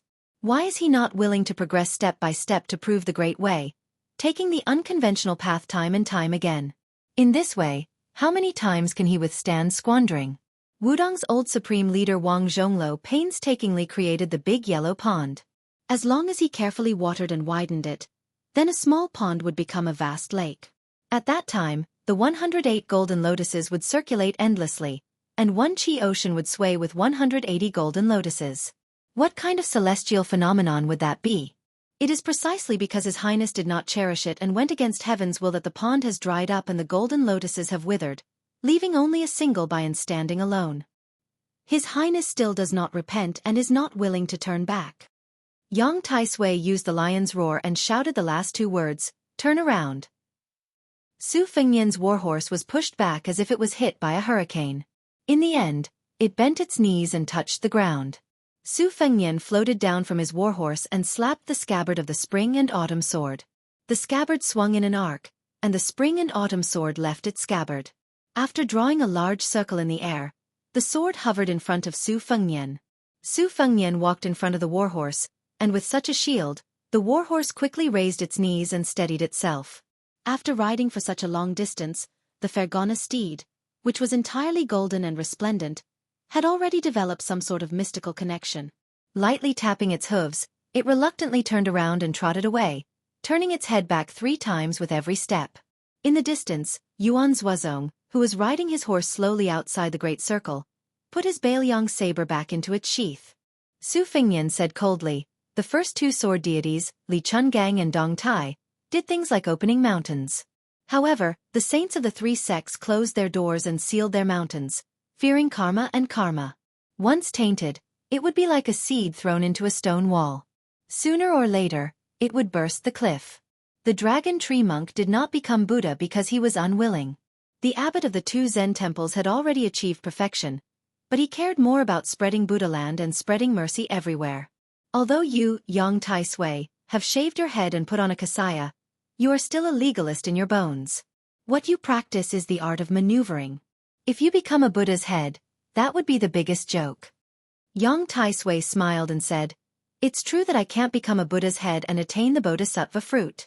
However, it's not difficult to stop you."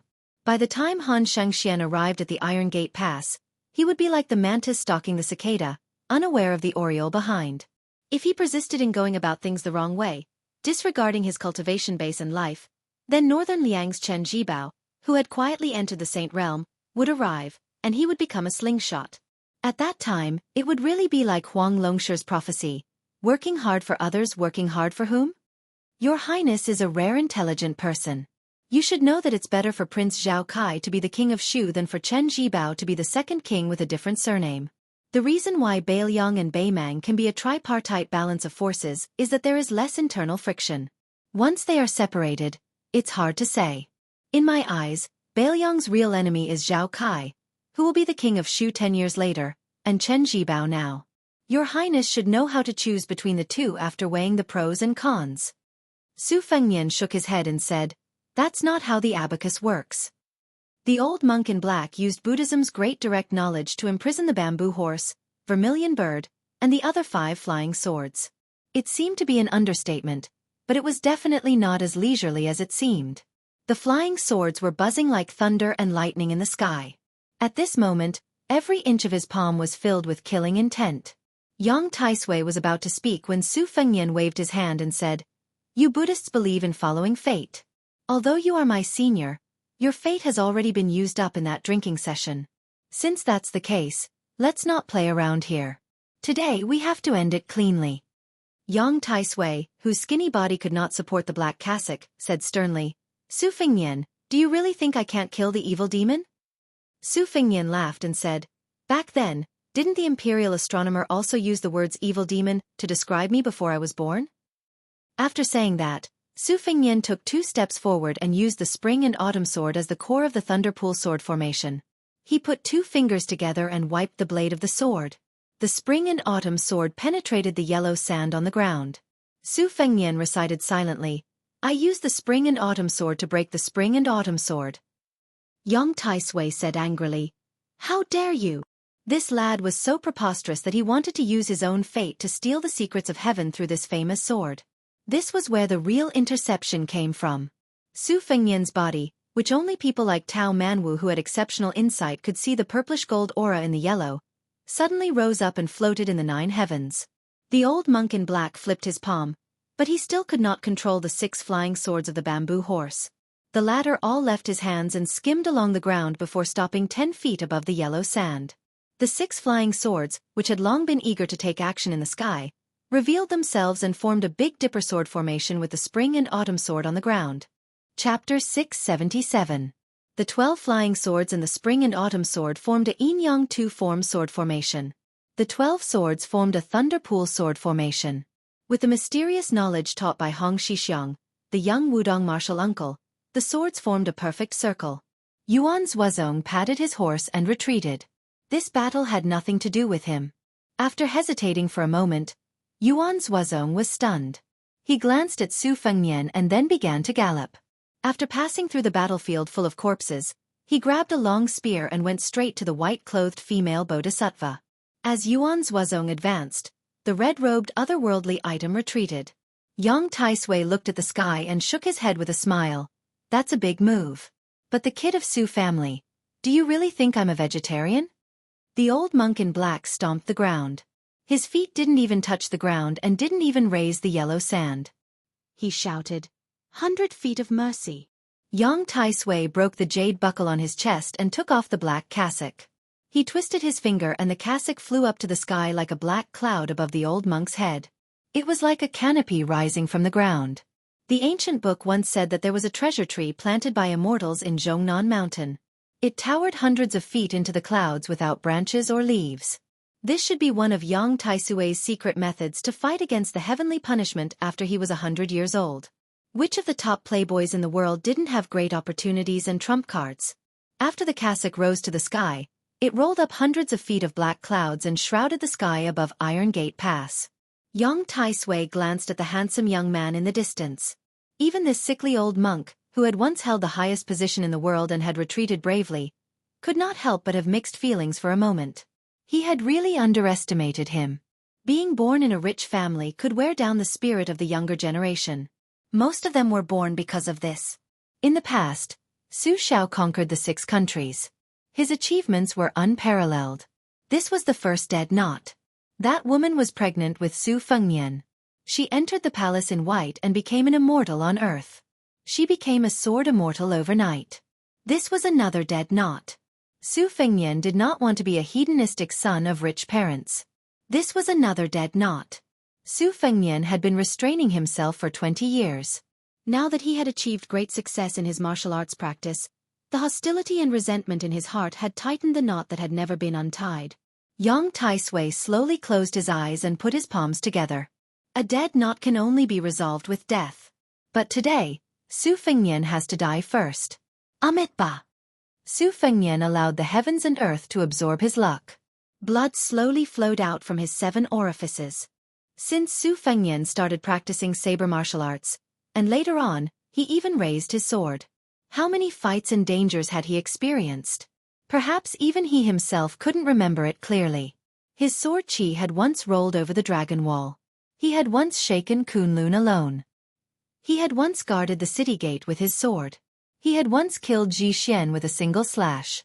Between heaven and earth, several sword formations and the black clouds of Kasaya were sliced apart layer by layer, constantly squeezing. Whether it was Li Yang or Bei Meng, the winter thunder that came early in the morning outside the Iron Gate was the most shocking. Yang Taisui did not care about the soul-stirring phenomenon above his head. He forcibly took a step forward in the thunder pool sword formation of sword chi. This step was 20 feet away. As he stepped on the ground, heaven and earth shook, causing the black rocks on the cliff of the Iron Gate that were as hard as iron to peel off and roll away. The distance of the second step was reduced, but it was still 1.5 feet away. He took 6 steps in a row, each step leaving a Buddha lotus mark on the ground. The old monk in black looked at the young man who was only an arm's length away with pity. These 6 steps plus the previous stomp were the true supreme Buddhist supernatural power of 7 steps blooming lotus. Inside the sword formation, other than the obvious 6 huge lotus flowers, there were also countless small lotus flowers that appeared out of thin air on the ground. It was like a fairy scattering flowers all over the sky, but also like the blessing of 500 arhats. The huge sword formation shook. This part of heaven and earth was like a heavenly deity shaking a huge bucket, rippling without end. The 7th lotus of the 7th step bloomed under the feet of Su Fengnian, who was at the edge of the sword formation. Su Fengnian's face was yellow and gold, and he looked a little dispirited. However, the old monk still persisted and sent out a palm, passing through the thunderpool sword formation. He did not care that a flying sword that was guarding this part of the formation cut his skin and pushed his palm towards Su Fengnian's chest. No one noticed that a red robe had made a huge arc path and floated behind Su Fengnian, who was flying backward. The 2 bodies shuttled past each other without any delay. It was as if the 2 celestial beings had left their bodies and were wandering between heaven and earth. Su Fengnian grinned. The purple gold flower bud in his body suddenly bloomed, then withered and fell into the waterless pond. Spring thunder saber in his left hand. He painstakingly built the thunderpool sword formation. He was just waiting for this moment to be broken by his saber. Ever since he became the rich bait of the red robe otherworldly item, he had been waiting for this moment to feed back. After losing his big yellow room, it was like sweeping the house and welcoming guests. Only when the house was clean and the small temple could sit the big bodhisattva Dan Ing. In the space of an arm, Su Fengnian opened the gate of heaven with his saber. He slowly brushed past the motionless old monk in black. The thunderpool was destroyed. The Kasaya floated down. The Dan Ing floating in front of Yang Taisui opened his mouth and inhaled. The 2 pairs of golden eyes that were originally impure became clearer. 2 arms grew under his armpits. Su Fengnian covered his mouth with his hand. Blood flowed between his fingers as he slowly walked forward. First, it was the fake mysterious finger. Then, to make things worse, he borrowed strength to achieve the fake celestial phenomenon. In this life, unless he stepped on dog shit and directly became an earth immortal, he could forget about becoming a peak master. Su Fengnian looked at Zhao Kai, who staggered back into the carriage. Everything would be worth it if I kill you and then kill Chen Zhibao, who wanted to benefit from it. Chapter 678. Su Fengnian, who was staggering, wished that Chen Zhibao could appear in front of him right now. The pseudo-celestial phenomenon that he had obtained from using all of his luck and otherworldly item Dan Ing would not last long. His body was like a flood breaking through a dam. What flowed away was not only the cultivation that he obtained from the Dan Ing, but also the enlightenment and blessings that came with reaching the celestial phenomenon state. This was not like borrowing money. It would not be difficult to borrow money again after paying it back. Su Fengnian had placed his hopes on God. Next time, if he wanted to use an otherworldly item to deceive others, it would be as difficult as ascending to the heavens. Unless he was determined to destroy himself, the prerequisite was that he would be willing to lend the otherworldly item that had reached the celestial phenomenon state. At that time, the otherworldly item would have resonated with heaven and earth, and Su Fengnian would definitely die. The wealth that he had earned could be counted on one hand. Now that he casually counted it with his fingers, Su Fengnian seemed to have nothing left. He went to Beimang and buried 2 heads. One was buried by the Ruoshui River, and the other was given to his second sister, Su Weisheng. All his efforts were for naught. Even if he could leave Iron Gate Pass alive, his dream of becoming a hero since he was young would become a fool's ravings. However, since he was here, Yang Taisui and Zhao Kai must die in the Battle of Iron Gate Pass. As long as Chen Zhibao appeared and wanted to do something like killing the dragon python, he must die. Yang Taisui had already said that death was the solution to a dead knot. If they did not die, only Su Fengnian would die. What would be destroyed would be the foundation of Beiliang. Any hesitation or compassion was tantamount to stabbing oneself in the heart. The identity of the heir of Beiliang was predestined. Su Fengnian could not escape even if he wanted to. However, the king of Beiliang was not something that Su Fengnian could easily obtain. This seemingly unreasonable logic, Su Fengnian and Su Xiao, this pair of father and son, understood in their hearts. Every family had its own difficulties.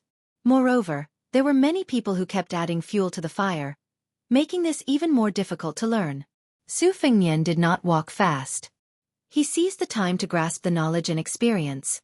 When he arrived at the battlefield between the White Horse Army and the Imperial Cavalry, there was a light cavalryman of the Phoenix Battalion who died in battle. He died with his eyes open. Obviously, he had dismounted and fought the enemy's cavalry. His arm holding the Beiliang saber was trampled on his chest. Su Fengnian squatted down and stroked his eyelids. He looked up and saw that not many of the 200 Imperial Guards were left. On the battlefield, the more powerful the general was, the faster he would die once he fell into a quagmire. The Golden Saber Guards were all dead. Not a single one was left. Half of the White Horse Army were still fighting on horseback. The other half had been fighting on foot for a long time. The 6-jewel Bodhisattva was entangled by Huang Manor and Blue Bird. The Talisman General was held back by Yuan Zuozong with a long spear. Prince Zhao Kai, who was sitting on the coachman's seat dejectedly, was not sure if he was waiting for Han Diaoxi to come and save the situation or if he was waiting for death. More than 10 heavily injured Imperial Guards swore to protect the front of the carriage. Previously, the rolling black clouds could not cover the Thunderpool sword formation. Many people saw with their own eyes the scene of the old monk in black, Yang Taisui, being killed. Since ancient times, heroes were judged by their success or failure. Without his cassock, the state preceptor became a piece of dead wood, while Su Fengnian came out alive. It was obvious what would happen to Prince Zhao Kai this time when he went to the western regions with a bottle. Su Fengnian did not lower his guard. The sword garret was moving. Wang Zhi's 3,000 cavalry was against Han Diaoxi, who was supported by He Yan's 2,000 cavalry. They might not be able to stop Han Shengxian, who had bet all on Zhao Kai. Logically speaking, it was time for him to show up. However, Su Fengnian, who had the spring thunder saber at his waist, looked at the endless yellow sand in the north. Was Chen Zhibao waiting for the next fight between the snipe and the clam? That was right. His patience had always been so good that it made people's hair stand on end. Zhao Kai stood up and looked at the approaching prince of Beiliang. He asked calmly, Su Fengnian, do you really dare to kill me? Does Beiliang really want to rebel? Su Fengnian did not pay attention to this prince who had participated in the assassination at the Reed Marsh in Xiongfan City. He just looked at the female bodhisattva who was fighting Huang Manor at the entrance of the valley.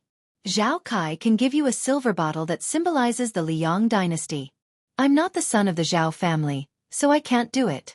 But I can lend you 100,000 cavalrymen of Beiliang. You help me pacify the western regions, and I can leave 20,000 soldiers and horses to guard the north and south of Tianshan. Do you want to do this deal? Of course, you have to pay me a deposit to kill Zhao Kai. I can't bear the label of rebellion. The western regions are in turmoil and chaos, and a large number of wandering monk soldiers have appeared to kill the prince. That's why I have a reason to lend you the soldiers. You want the western regions to be free, so I'll give you this freedom." Zhao Kai's expression was uncertain.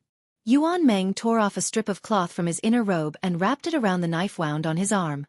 He grinned sinisterly. This was His Royal Highness, who could make King of Jing and Zhao Hang suffer in silence. The ruthless Hong Shuwen, who was covered in blood, remained on the horse's back. He held 2 Baelyong sabers in his hands and gently patted the horse's belly. The 6-pearl bodhisattva did not bat an eyelid. She sent Huang Man, flying again and again. More than half of the Iron Gate Pass had already collapsed. Every time Huang Man retreated, Qing Yao's instant arc spear would follow, not leaving the slightest gap. Chapter 679. Su Fengnian walked towards the entrance of the valley. Behind him, a red cloud floated.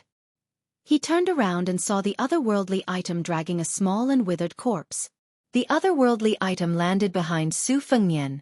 It was happy but not happy. It looked even more solemn. Su Fengnian patted its head and pointed at the cliff. The otherworldly item tilted its head and flew towards the cliff of Iron Gate Pass.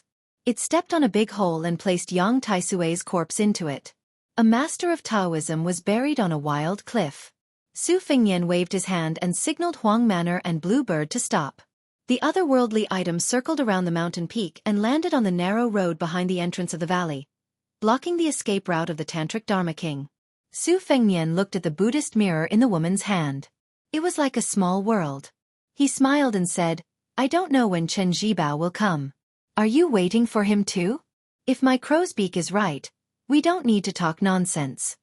The bodhisattva frowned her charming eyebrows. They looked at each other and their eyebrows gradually relaxed. Su Fengnian felt relieved. He said suspiciously, "Don't destroy the talisman armor. I have a use for it." Above her palm, the sand gathered to form a star. 9 sandballs had been revolving mysteriously like the stars in the sky. At this moment, the star collapsed and countless yellow sand drifted away between her fingers. The bodhisattva didn't say a word. She just walked towards Zhao Kai, who was much luckier than Su Fengnian. As she walked, the bodhisattva lowered her eyebrows and pondered. Even with her innate skill in Taoism, she couldn't figure out why Zhao Kai was defeated. In the eyes of the common people, the saying of climbing up the social ladder was a common view of seeking benefits. However, when one reached her level, it was infinitely more magnificent. Just like Hong Shi Xiang's sword-cutting fate, even if a normal martial artist had reached the finger Xian state, he would not be able to see any clues.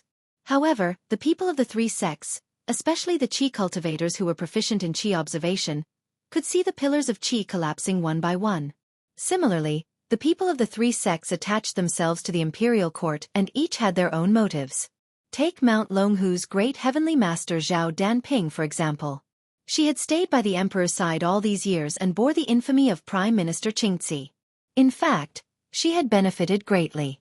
Since there were experts in Taoism who could return to simplicity, there was only one of them. There were also people who found loopholes and filled in the gaps, using countless ones to form a square and circle. Even she couldn't explain the mysteries behind this. Since she was able to discuss Buddhism and longevity with the white-robed monk Li Dongxin on the devil-slaying platform of Mount Longhu, she naturally had her own unique views. Su Fengnian used an external force to steal the heavenly secret and killed Yang Taisui at the cost of his lifetime martial arts. In her opinion, it was reasonable but not reasonable. Not everyone had the qualifications to participate in this assassination. A chessboard in the end only had those positions. It was impossible for the 2 sides to slowly arrange 361 chess pieces. Baelyong and Liyang were playing in the western regions. The butcher Su Shao wouldn't personally enter the Iron Gate Pass area, and the emperor of the Zhao family was the same. Originally, on the chessboard, Su Fengnian and Zhao Kai both had a 50% chance of winning. However, some people didn't intend to watch the game silently. In the eyes of the Red Sect's Dharma King, these people happened to be people who had the potential to become immortals on Earth in the future. They completely disrupted the game. One of them blocked Han Diaoxi. 2 of them stopped 100 miles north of the Iron Gate Pass. She didn't plan to die in this game of chess. Since Su Fengnian gave her a way out and allowed her to choose herself out of this game of death, even if she really wanted to kill the young man in one fell swoop, she had to suppress that thought and go with the flow. The white-clothed bodhisattva walked in front of Zhao Kai and the golden armor talisman general. Zhao Kai wasn't too flustered and exasperated. He just lowered his head and muttered to himself, "How could this be? Second master is dead, but I still have great master. I shouldn't die here. I should be the emperor." The ambitious prince's face was covered in tears, and he was sobbing. He raised his head and asked in a choked voice, "It shouldn't be like this, right?" The white-clothed bodhisattva was silent. Zhao Kai smiled sadly and wiped his tears. He gently waved his hand and asked the golden armor talisman general to walk to the side of the carriage. He took the giant sword from the talisman general's hand and slit his neck. Before he died, he looked at the capital in a daze. His last words were only one word: "Father." As soon as Zhao Kai died, the golden armor talisman general, which was connected to its master's qi, lost all its vitality. Su Fengnian had the white horse Righteous Tsong take the corpses and weapons of his fallen comrades and leave Iron Gate Pass. The golden armor talisman general was dragged by Huang Manor with one hand. The next step was to head north. Han Diaoxi couldn't decide the direction of the situation. Even if he killed his way through the encirclement of Wang Zhi's 3,000 cavalry and arrived in front of Su Fengnian, it would be futile. Just as Su Fengnian had said to the female bodhisattva, this assassination attempt would be framed on the entrenched power of the western regions. Once the news spread to the capital and the court, no one would believe it except for the common people. But what could he do? Su Fengnian wasn't afraid of the emperor's wrath. What he was afraid of was that this assassination attempt was still within the man's expectations. If Zhao Kai was just a pawn that could be reluctantly abandoned, who would be the enemy that Su Fengnian would have to face? Was it a prince who had been hiding his strength all this while? To the east of Iron Gate Pass, Han Diaoxi was running alone in the desert. He was blocked by a white fox wearing an embroidered winter ornament. To the north, the Confucian sage Chao Chongqing and the plum wine Chen Zhibao were still confronting each other. Su Fengnian suddenly looked back at Iron Gate Pass. Near the carriage, the uneasy female bodhisattva had a head full of black hair. Chapter 680. The next chapter starts at 3 o'clock in the morning. Su Beiji had said in the Taming Horse Temple that the layman was afraid of the fruit, and the bodhisattva was afraid of the cause. Su Fengnian had also said to Yang Tai-sui that the state of mind had fallen. It was like a grass seed growing in the crack of a mountain. It was like a crack in a round mirror. It would get worse and worse, and it would be very difficult for the mirror to recover. The words of the two Zus had come true in both languages. Su Fengnian withdrew his sight and did not look at the six-jewel master with long black hair.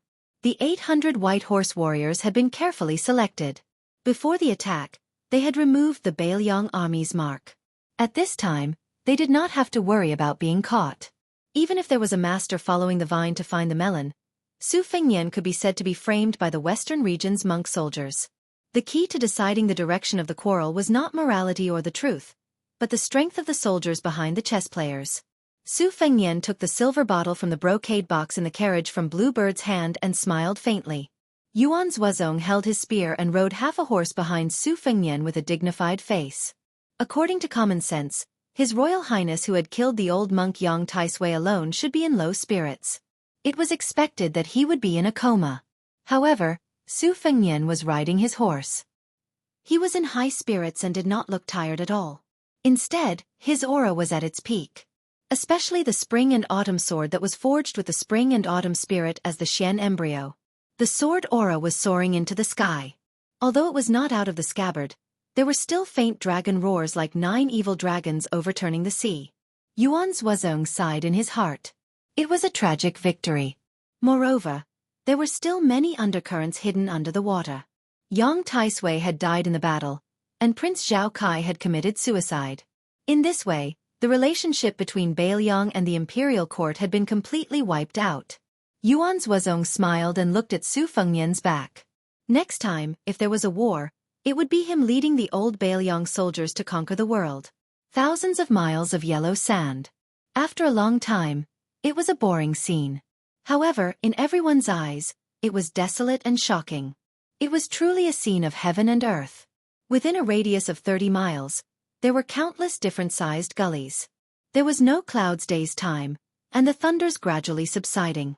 Fortunately, His Royal Highness's Thunderpool sword formation was used to kill the old monk's attack. So many people. Was clock clock clock clocks clock clock clock, clock, clock.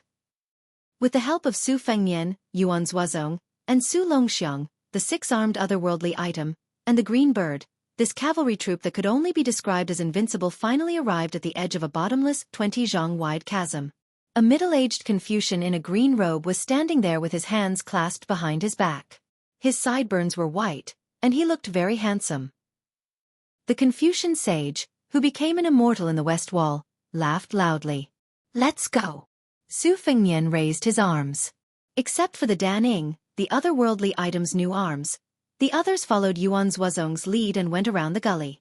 Su Fengnian threw the bottle, which was supposed to be priceless but could only be sold by its weight, to the otherworldly item. The otherworldly item held the silver bottle in one hand and jumped over with both arms. It had many hands. It was said that 2 fists couldn't fight against 4 hands.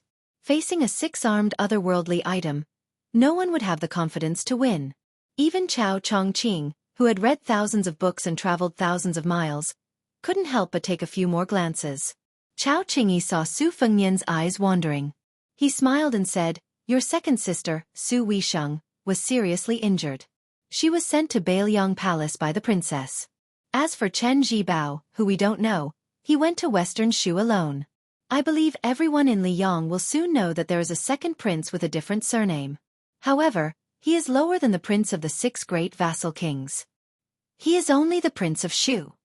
Su Fengnian nodded. Chao Chongqing sighed. He walked forward and flicked Su Fengnian's forehead. "Your pseudo-mysterious finger can cut off your immortality. It can cut off other people's immortality, but it can also cut off your own immortality. Do you really want to die in front of Su Weisheng with your reckless final burst of consciousness?" Su Fengnian's imposing manner, which he had been trying his best to maintain, immediately collapsed after the flick of his finger. His handsome face became distorted and ferocious. Chao Zhongqing smiled at the otherworldly item and said, "I'll have to trouble you to press down on his heart meridian. Don't stop until we reach the northern Liang mansion. I will teach you a chant later. Help him guide his qi down to the Kunlun Mountains slowly. Don't let go." After the 2-faced otherworldly item heard him, it gently stretched out one arm and pressed Su Fengnian's heart. Su Fengnian said sadly, "My sister?" Chao Chongqing said calmly, "Her chest was pierced by Chen Zhibao. Her life is hanging by a thread because of the plum wine. If she wants to live, it depends on her natural desire to live." Su Fengnian spat out a mouthful of dark purple blood and fell backward. Fortunately, the otherworldly item caught him. Chao Chongqing was not surprised. Instead, he was happy. He smiled and said, "It's good that you spat it out. Don't worry. As long as you don't die, Su Weisheng won't die. It's said that everything in the world will complain if there's injustice. Scholars like me will write poems if there's injustice. In the end, the way to immortality is to not have too much evil in one's heart. You've endured for too many years. Do you know why Senior Li Chungang always said that your talent is not as good as the princess? The princess is naturally more transparent than you. Of course, it's also because she's a woman." Su Fengnian's vision was blurry. He could vaguely see Chao Qingyi's tattered clothes and bloodstains on her body. He endured the piercing pain and gritted his teeth. Is Chen Zhibao the king of Shu a last-minute plan by the Zhao family's emperor? As long as I dare to kill Zhao Kai, he will let Chen Zhibao go to Western Shu to be crowned the king? Or did he make a promise with Chen Zhibao? Chapter 681. Chao Chongqing knocked on the ground again to prolong his life. His qi slowly went down to Kunlun. Su Fengnian's feet suddenly bled like a fountain, soaking the yellow sand. He slowly said, "Zhao Kai is a chess piece, but he wasn't the one who lured you into the trap. That emperor doesn't have the courage to stake everything on one throw. Unless it's Zhao Kai's grandfather, it's more likely. He's just a little bit inferior. Most masters of defense are like that. Otherwise, he wouldn't have been able to sit on the dragon throne. Zhao Kai is a piece that you want to use to slay the dragon in the future, but it's not like you can't give him up.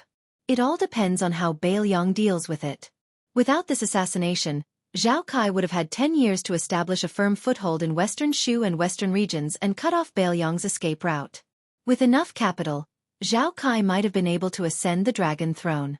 However, if someone blocked Zhao Kai in Western regions, especially you, the capital would have had a backup plan. Because Chen Zhibao would have had to go out. As long as you could rise, he wouldn't have had a reason to stay in Beiliang. Chen Zhibao and your father are the same kind of people. Deep down, they still care about each other. That year, when the old emperor forced Su Shao, the general didn't rebel. That's why. As long as one side didn't die of old age, they wouldn't cross the bottom line and rebel. This kind of thing has nothing to do with right or wrong. People live on one breath. Without this breath, they won't be able to achieve great things. I, Chao Chongqing, am no exception. Su Fengnian, if you don't feel like you don't have the bearing of a master, let's sit down and talk. Su Fengnian smiled and nodded. However, his smile was uglier than crying. The otherworldly item helped him sit down cross-legged. Chao Chongqing also sat down calmly. Chao Chongqing smiled and asked, not only your assassination, but also the general situation in Liang and Beiliang. In this game of Go, it's already not easy for you to see 70 to 80% of it. If I had told you earlier that the 3-inch Tung Huang Longsher who killed 3 million people and the #1 strategist of the spring and autumn period were involved, would you have charged headfirst into the Iron Gate? Su Fengnian nodded without hesitation. Chao Chongqing didn't find it strange. He looked at the gap drawn by the plum wine and sighed softly. To be honest, Chen Zhibao almost made me lose half of my cultivation here. If we fight to the death without any worries, I can live and he will die, but all of my cultivation will be destroyed. At that time, I will really be a useless scholar without the strength to truss a chicken. Su Fengnian was heavily injured, so his speech was unclear. I wouldn't be surprised if he became an Earth immortal. Chao Chongqing was surprised and asked curiously with a smile, you think so highly of Chen Zhibao? Su Fengnian put his hands on his knees and said calmly, Chen Zhibao thinks of me as a bag of grass, but I think of Chen Zhibao as invincible in both civil and martial arts. Chao Chongqing shook his head and said, Chen Zhibao thinks highly of you more than anyone else. Before he left, he had said that sooner or later, he would fight with you fair and square. Chen Zhibao also said this sentence. He has also been holding it in for 20 years. Su Fengnian said bitterly, should I be happy? Chao Chongqing was happy that this kid was defeated. He laughed happily and restrained his smile. The matter of destroying Buddhism in 2 dynasties caused the death of the dragon tree monk. Chen Zhibao took advantage of this Buddhist saint's death. Otherwise, he wouldn't have become a saint so quickly. Su Fengnian smiled from the bottom of his heart and said, Su Shao doesn't like to talk about big principles, but there is one sentence that I remember very clearly. You have to eat your own bitterness and enjoy your own happiness, but you also have to look up to others. So I always think that there are so many good things in the world, but I can't hold them all in my hands. This is not realistic. There are so many beauties, but you can only marry a few. Isn't that right, Uncle Chao? Chao Chongqing's eyes were happy, but he flicked his finger. Don't call me Uncle Chao. Our friendship is not that good. Su Fengnian nodded and said, that's true. Otherwise, you wouldn't have let Chen Zhibao go to Western Shu. After all, you and I have a faint relationship. It's already very kind of you to prevent Chen Zhibao from going to the Iron Gate Pass. Chen Zhibao went to Western Shu because of the shady business in the capital where he killed 1,000 enemies and lost 800 of his own men. He planted a seed of disaster for Beiliang. Liang is not much better. Since you want to restore West Chu's destiny, this is a very good thing. Chao Chongqing smiled and didn't deny it. I don't want him to take control of Beiliang, but I want Chen Zhibao to go to West Chu and proclaim himself king. Because if West Chu wants to restore its country, it can only pull chestnuts out of the fire and profit from the chaos. The more chaotic the chess game, the better. Beiliang, where you are, is far from enough. Su Fengnian clicked his tongue and said, I'm scared of you scholars. Chao Chongqing hesitated for a moment, but still said, Su Fengnian, there's something I still want to remind you of. You have to be the king of Beiliang and the heir apparent of Beiliang. In the past, you've taken the unconventional path and won by surprise troops time and time again. But in the future, you still have to use both right and strange tactics.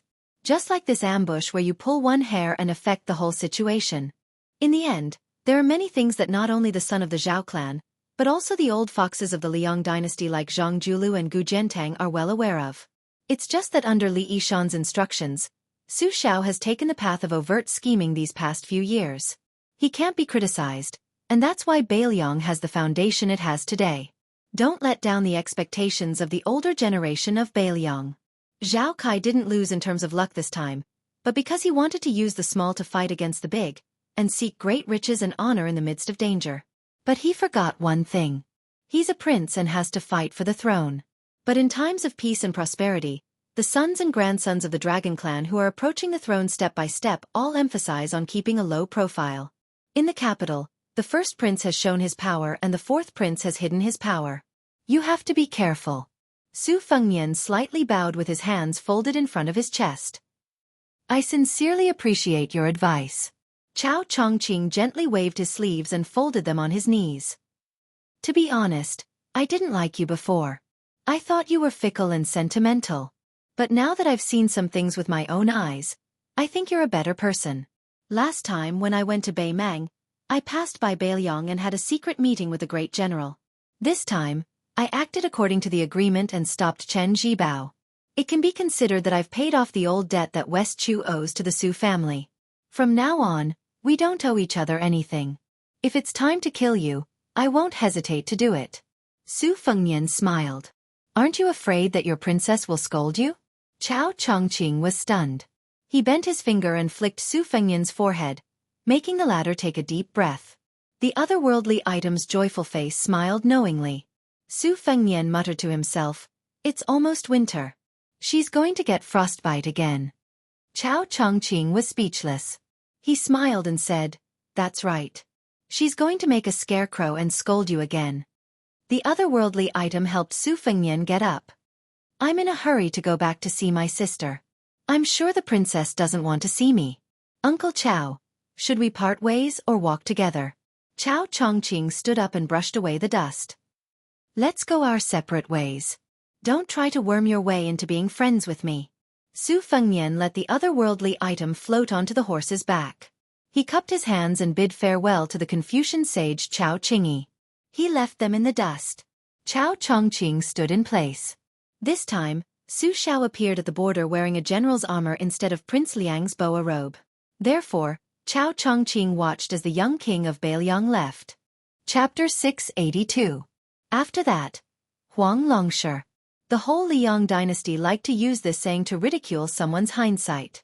Of course, hindsight also came from Huang Longshi's original creation of Shangqi. Shangqi replaced Shangqi, which was also known as Shangqi, and became second only to Shangqi. In a small tea house in Beimang, the featherless parrot still liked to call everyone it met, Grandpa. The shopkeeper of the tea house with the surname Huang was still so unmotivated. The young girl who raised a big cat did not give a good face to the customers. In addition, the business of the tavern was so cold and bleak that it was like a graveyard. This made Wen Hua, who had never been able to earn money to go to the brothel to pretend to be a romantic, very depressed. Today, there was a wooden sign outside the tea house saying that it was closed. After Wen Hua walked into the tavern with the birdcage, he never treated his internal organs badly. He made a bowl of fragrant onion noodles and buried his head in it. The manager, old Huang, took out 3 wooden boxes from somewhere and put them full of chess pieces. 2 boxes of black and white chess pieces, and 1 box of colorful glazed chess pieces. He cleared the table and placed them there, constantly placing and collecting chess pieces. Seeing this, Wen Hua was furious. Pretending to be a ghost, if you have the ability to learn from Su Fengnian, set up a stall to gamble and earn copper coins. Behind closed doors, pretending to be a chess sage, chess master, and chess immortal. What kind of hero is he? After eating the onion noodles, he was thinking about whether to secretly go to the kitchen to reward himself with another bowl. However, thinking that he couldn't make ends meet, he really didn't have the face to take advantage of her. Wen Hua didn't waste it at all. He licked the big white porcelain bowl clean and sighed at the empty bowl. Bored to death, he could only carry his bowl and chopsticks over to old man Huang's side to sit. Miss Jia, who would laugh at a customer whenever she was unhappy, was carrying a sunflower. Her legs rested on the bench as she stared blankly. Wen Hua did not have the guts to sit on the same bench as her, so he asked old man Huang to move slightly so that he could rest his buttocks next to Huang Longshi. Wen Hua looked at the black and white confrontation on the table, mixed with many colorful glazed chess pieces. Wen Hua wanted to touch one of them to see if it was valuable. If it was only right to steal a few and pawn them. How long had it been since he was paid? not to mention the red packets during festivals. Unfortunately, his claws were slapped away by Huang Longshi, and when Hua casually placed the bowl and chopsticks at the corner of the table before he said with a smile, "Old Huang, what are you doing? Tell me about it."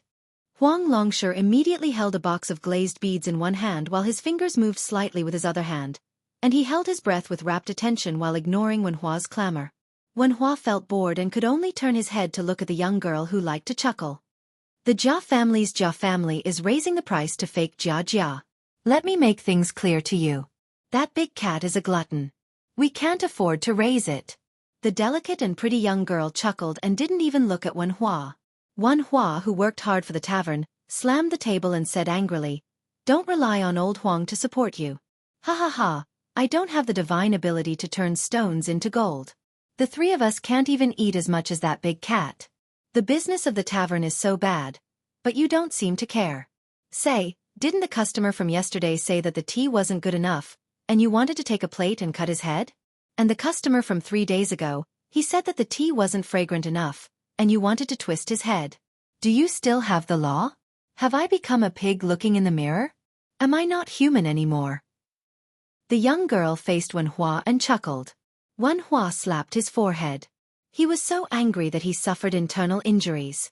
Shopkeeper Huang gently smoothed out the chess pieces that were messed up by the porcelain bowl and said with a frown, "It's fine as long as you don't starve anyone to death. Even if you open the tavern to become the largest in Beimang, will you be successful?" Wen Hua replied with a question, "Isn't this considered successful?" The old scholar, who had a cultured and elegant bearing, glanced at him. "Then you might as well not practice the sword. I guarantee that I'll make you one of the richest gentlemen in Beimang. How about it?" Wen Hua waved his hand and said, "Go, go, go. If you don't let me practice the sword, you might as well kill me." Shopkeeper Huang smiled and asked, "Me?" Wen Hua hurriedly smiled and said, little one, you've been playing chess for so long. Are your hands sore? Are your shoulders tired? Should I rub and knock them for you?"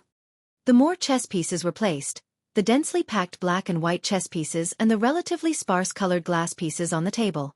The white porcelain bowl became an eyesore. The old man waved his hand and said, "Take it away."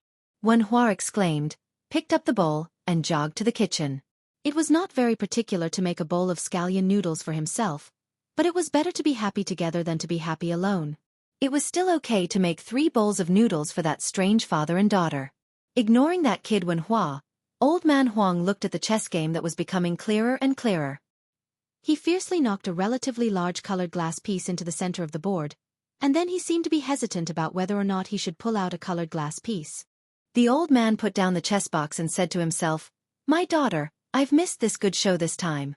There's nothing I can do about it. That man in the capital that I caused to cut off his own tongue sent a letter over, wanting to settle old scores with me. On one hand, I couldn't bear it, but on the other hand, I was looking forward to the direction of the game, so I agreed to it this time. The chess pieces have to be alive and can be used as eyes. Only then will chess be interesting. Otherwise, look, this place is called Iron Gate Pass. It's a place with good feng shui. Dying there is much better than dying on the ghostly battlefield where tens of thousands of dead people share their fates. If this large colored glass piece that went to Western Shu eats up Zhao Kai and Su Fengyan's chess pieces and stays in Beiliang, it'll be much more interesting than him becoming some county king. Don't glare at me.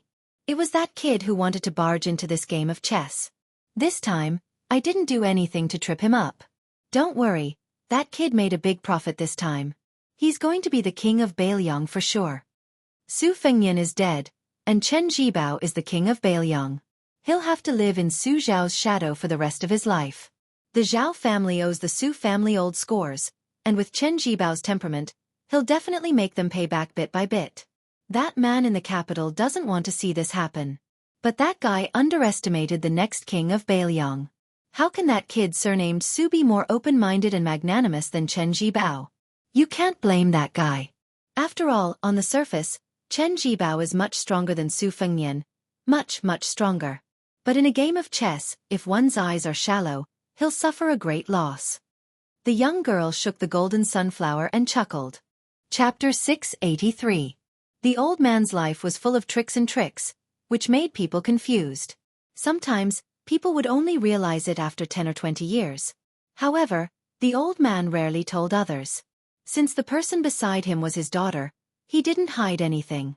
This time, neither side is clean. For the sake of the overall situation, the loser has to bear the consequences. The bottom line of this assassination was very clear. The son of the Zhao family wouldn't do it himself, and neither would Su Xiao. As for whether their sons would live or die, it would depend on their luck, schemes, and ruthlessness. However, the emperor in the capital had an advantage that both sides knew. He had many sons. Even if one of them died, it wouldn't hurt him too much. However, the son of the Zhao family, who was the first to place a piece on the chessboard, obviously didn't expect Bailiang to respond so decisively. Su Fengnian personally went to intercept and kill, and many of his deeply rooted spies rose one after another. Otherwise, according to common sense, as long as the sword garret didn't have He Yan's 3,000 elite cavalrymen, as long as the remnant of the Nangong family didn't get married, as long as Chao Chongqing didn't return the favor as promised, Su Fengnian and Zhao Kai would still lose. Chen Zhibao would neither win nor lose in a short time. He would defeat Bailiang and become the king of Shu. However, when Su Xiao died in the future, Bailiang would most likely be in his pocket. Compared to Su Xiao, Chen Zhibao has both advantages and disadvantages. His advantage is that he's young, and he deserves to be called a distinguished person in both civil and martial arts. He's kind of like me. Heh. Okay. I won't boast about this to you. Chen Zhibao's advantage was that he had been accumulating power for many years. The one who had chilled the hearts of the scholars of the world was only his adoptive father, Su Xiao, and not this war sage who was at the pinnacle of Confucianism. The disadvantage was also very obvious. If he wanted to be the king of Bailiang, he would not have the proper title. After he was bestowed the title of king of Western Shu, the morale that he had accumulated in the Bailiang army would also decline along with Su Xiao's death. Therefore, if he really wanted to be the emperor, he could only wait for at most 10 years. Any longer, whether it was luck or the hearts of the people, he would not be able to gather them. Everyone was the same. What kind of reputation could last for 2 or 3 generations? Only Su Xiao was an anomaly in the Liang army. Chen Zhibao, you're still lacking. I've long said that the bunch of old scholars in the Imperial Astronomer were all half-baked people, who only knew rigid numbers and did not understand the mysteries of heaven like water. After being deceived by me for so many years, they still have no memory. Zhao Kai, this kid, is also interesting. Does he really think that his luck is invincible? That female master of the Western region is not that smart. Zhao Kai's luck was accumulated by Han Diaoxi, who had been with the dragon for more than 30 years, and that old bald donkey, Yang Taisui. In addition, she also had her own cultivation. With her by his side, Zhao Kai's luck was imperceptibly accumulated by another layer. Isn't he a piece of delicious cake that has the hope of ascending the throne and becoming the emperor? How many people from the 3 sects would have a good ending if they were personally involved? The Dragon Tree Monk and Yang Taisui were all dead. The few Taoist masters of the Dragon Tiger Mountain, the older generation also did not have a good ending. In the end, they are all pitiful people who think that they are above the world, but in reality, they are not at all free and unfettered. I, your father, have fooled so many auspicious signs and phenomena during the spring and autumn period. This group of smart people still haven't seen through it. It can be seen that the difference between intelligence and intelligence is like the difference between heaven and earth. Beimeng's Taiping is old, yet he refuses to accept his old age and still wants to play a game with me. I wonder if I was the one who created the chess situation that clearly divides the world? The world should be handed over to the young people. If you squat in the latrine and don't shit, how can you water the fields when the old shit is hard? Hearing this, the corners of the girl's mouth curled up as she chuckled. Wan Hua, who was carrying 3 bowls of onion noodles over, said angrily, "Old man Huang, can you not talk about this while eating?" Seeing that the shopkeeper did not move, Wan Hua glared at him and said, "Why aren't you clearing the table?" The old man chuckled and waved away the chess pieces on the table with a wave of his sleeve. Wan Hua put down 3 pairs of bowls and chopsticks and continued to chatter, "You only know how to play chess. So what if you can play chess? When I become a sword immortal, no matter who you are, if you dare to jump in front of me, I will serve you with a sword." The old man picked up his chopsticks and asked with a grin, "Oh? Then if I teach you how to use the sword and make you suffer so much, then when the time comes, the first thing you will do will be to slash me?"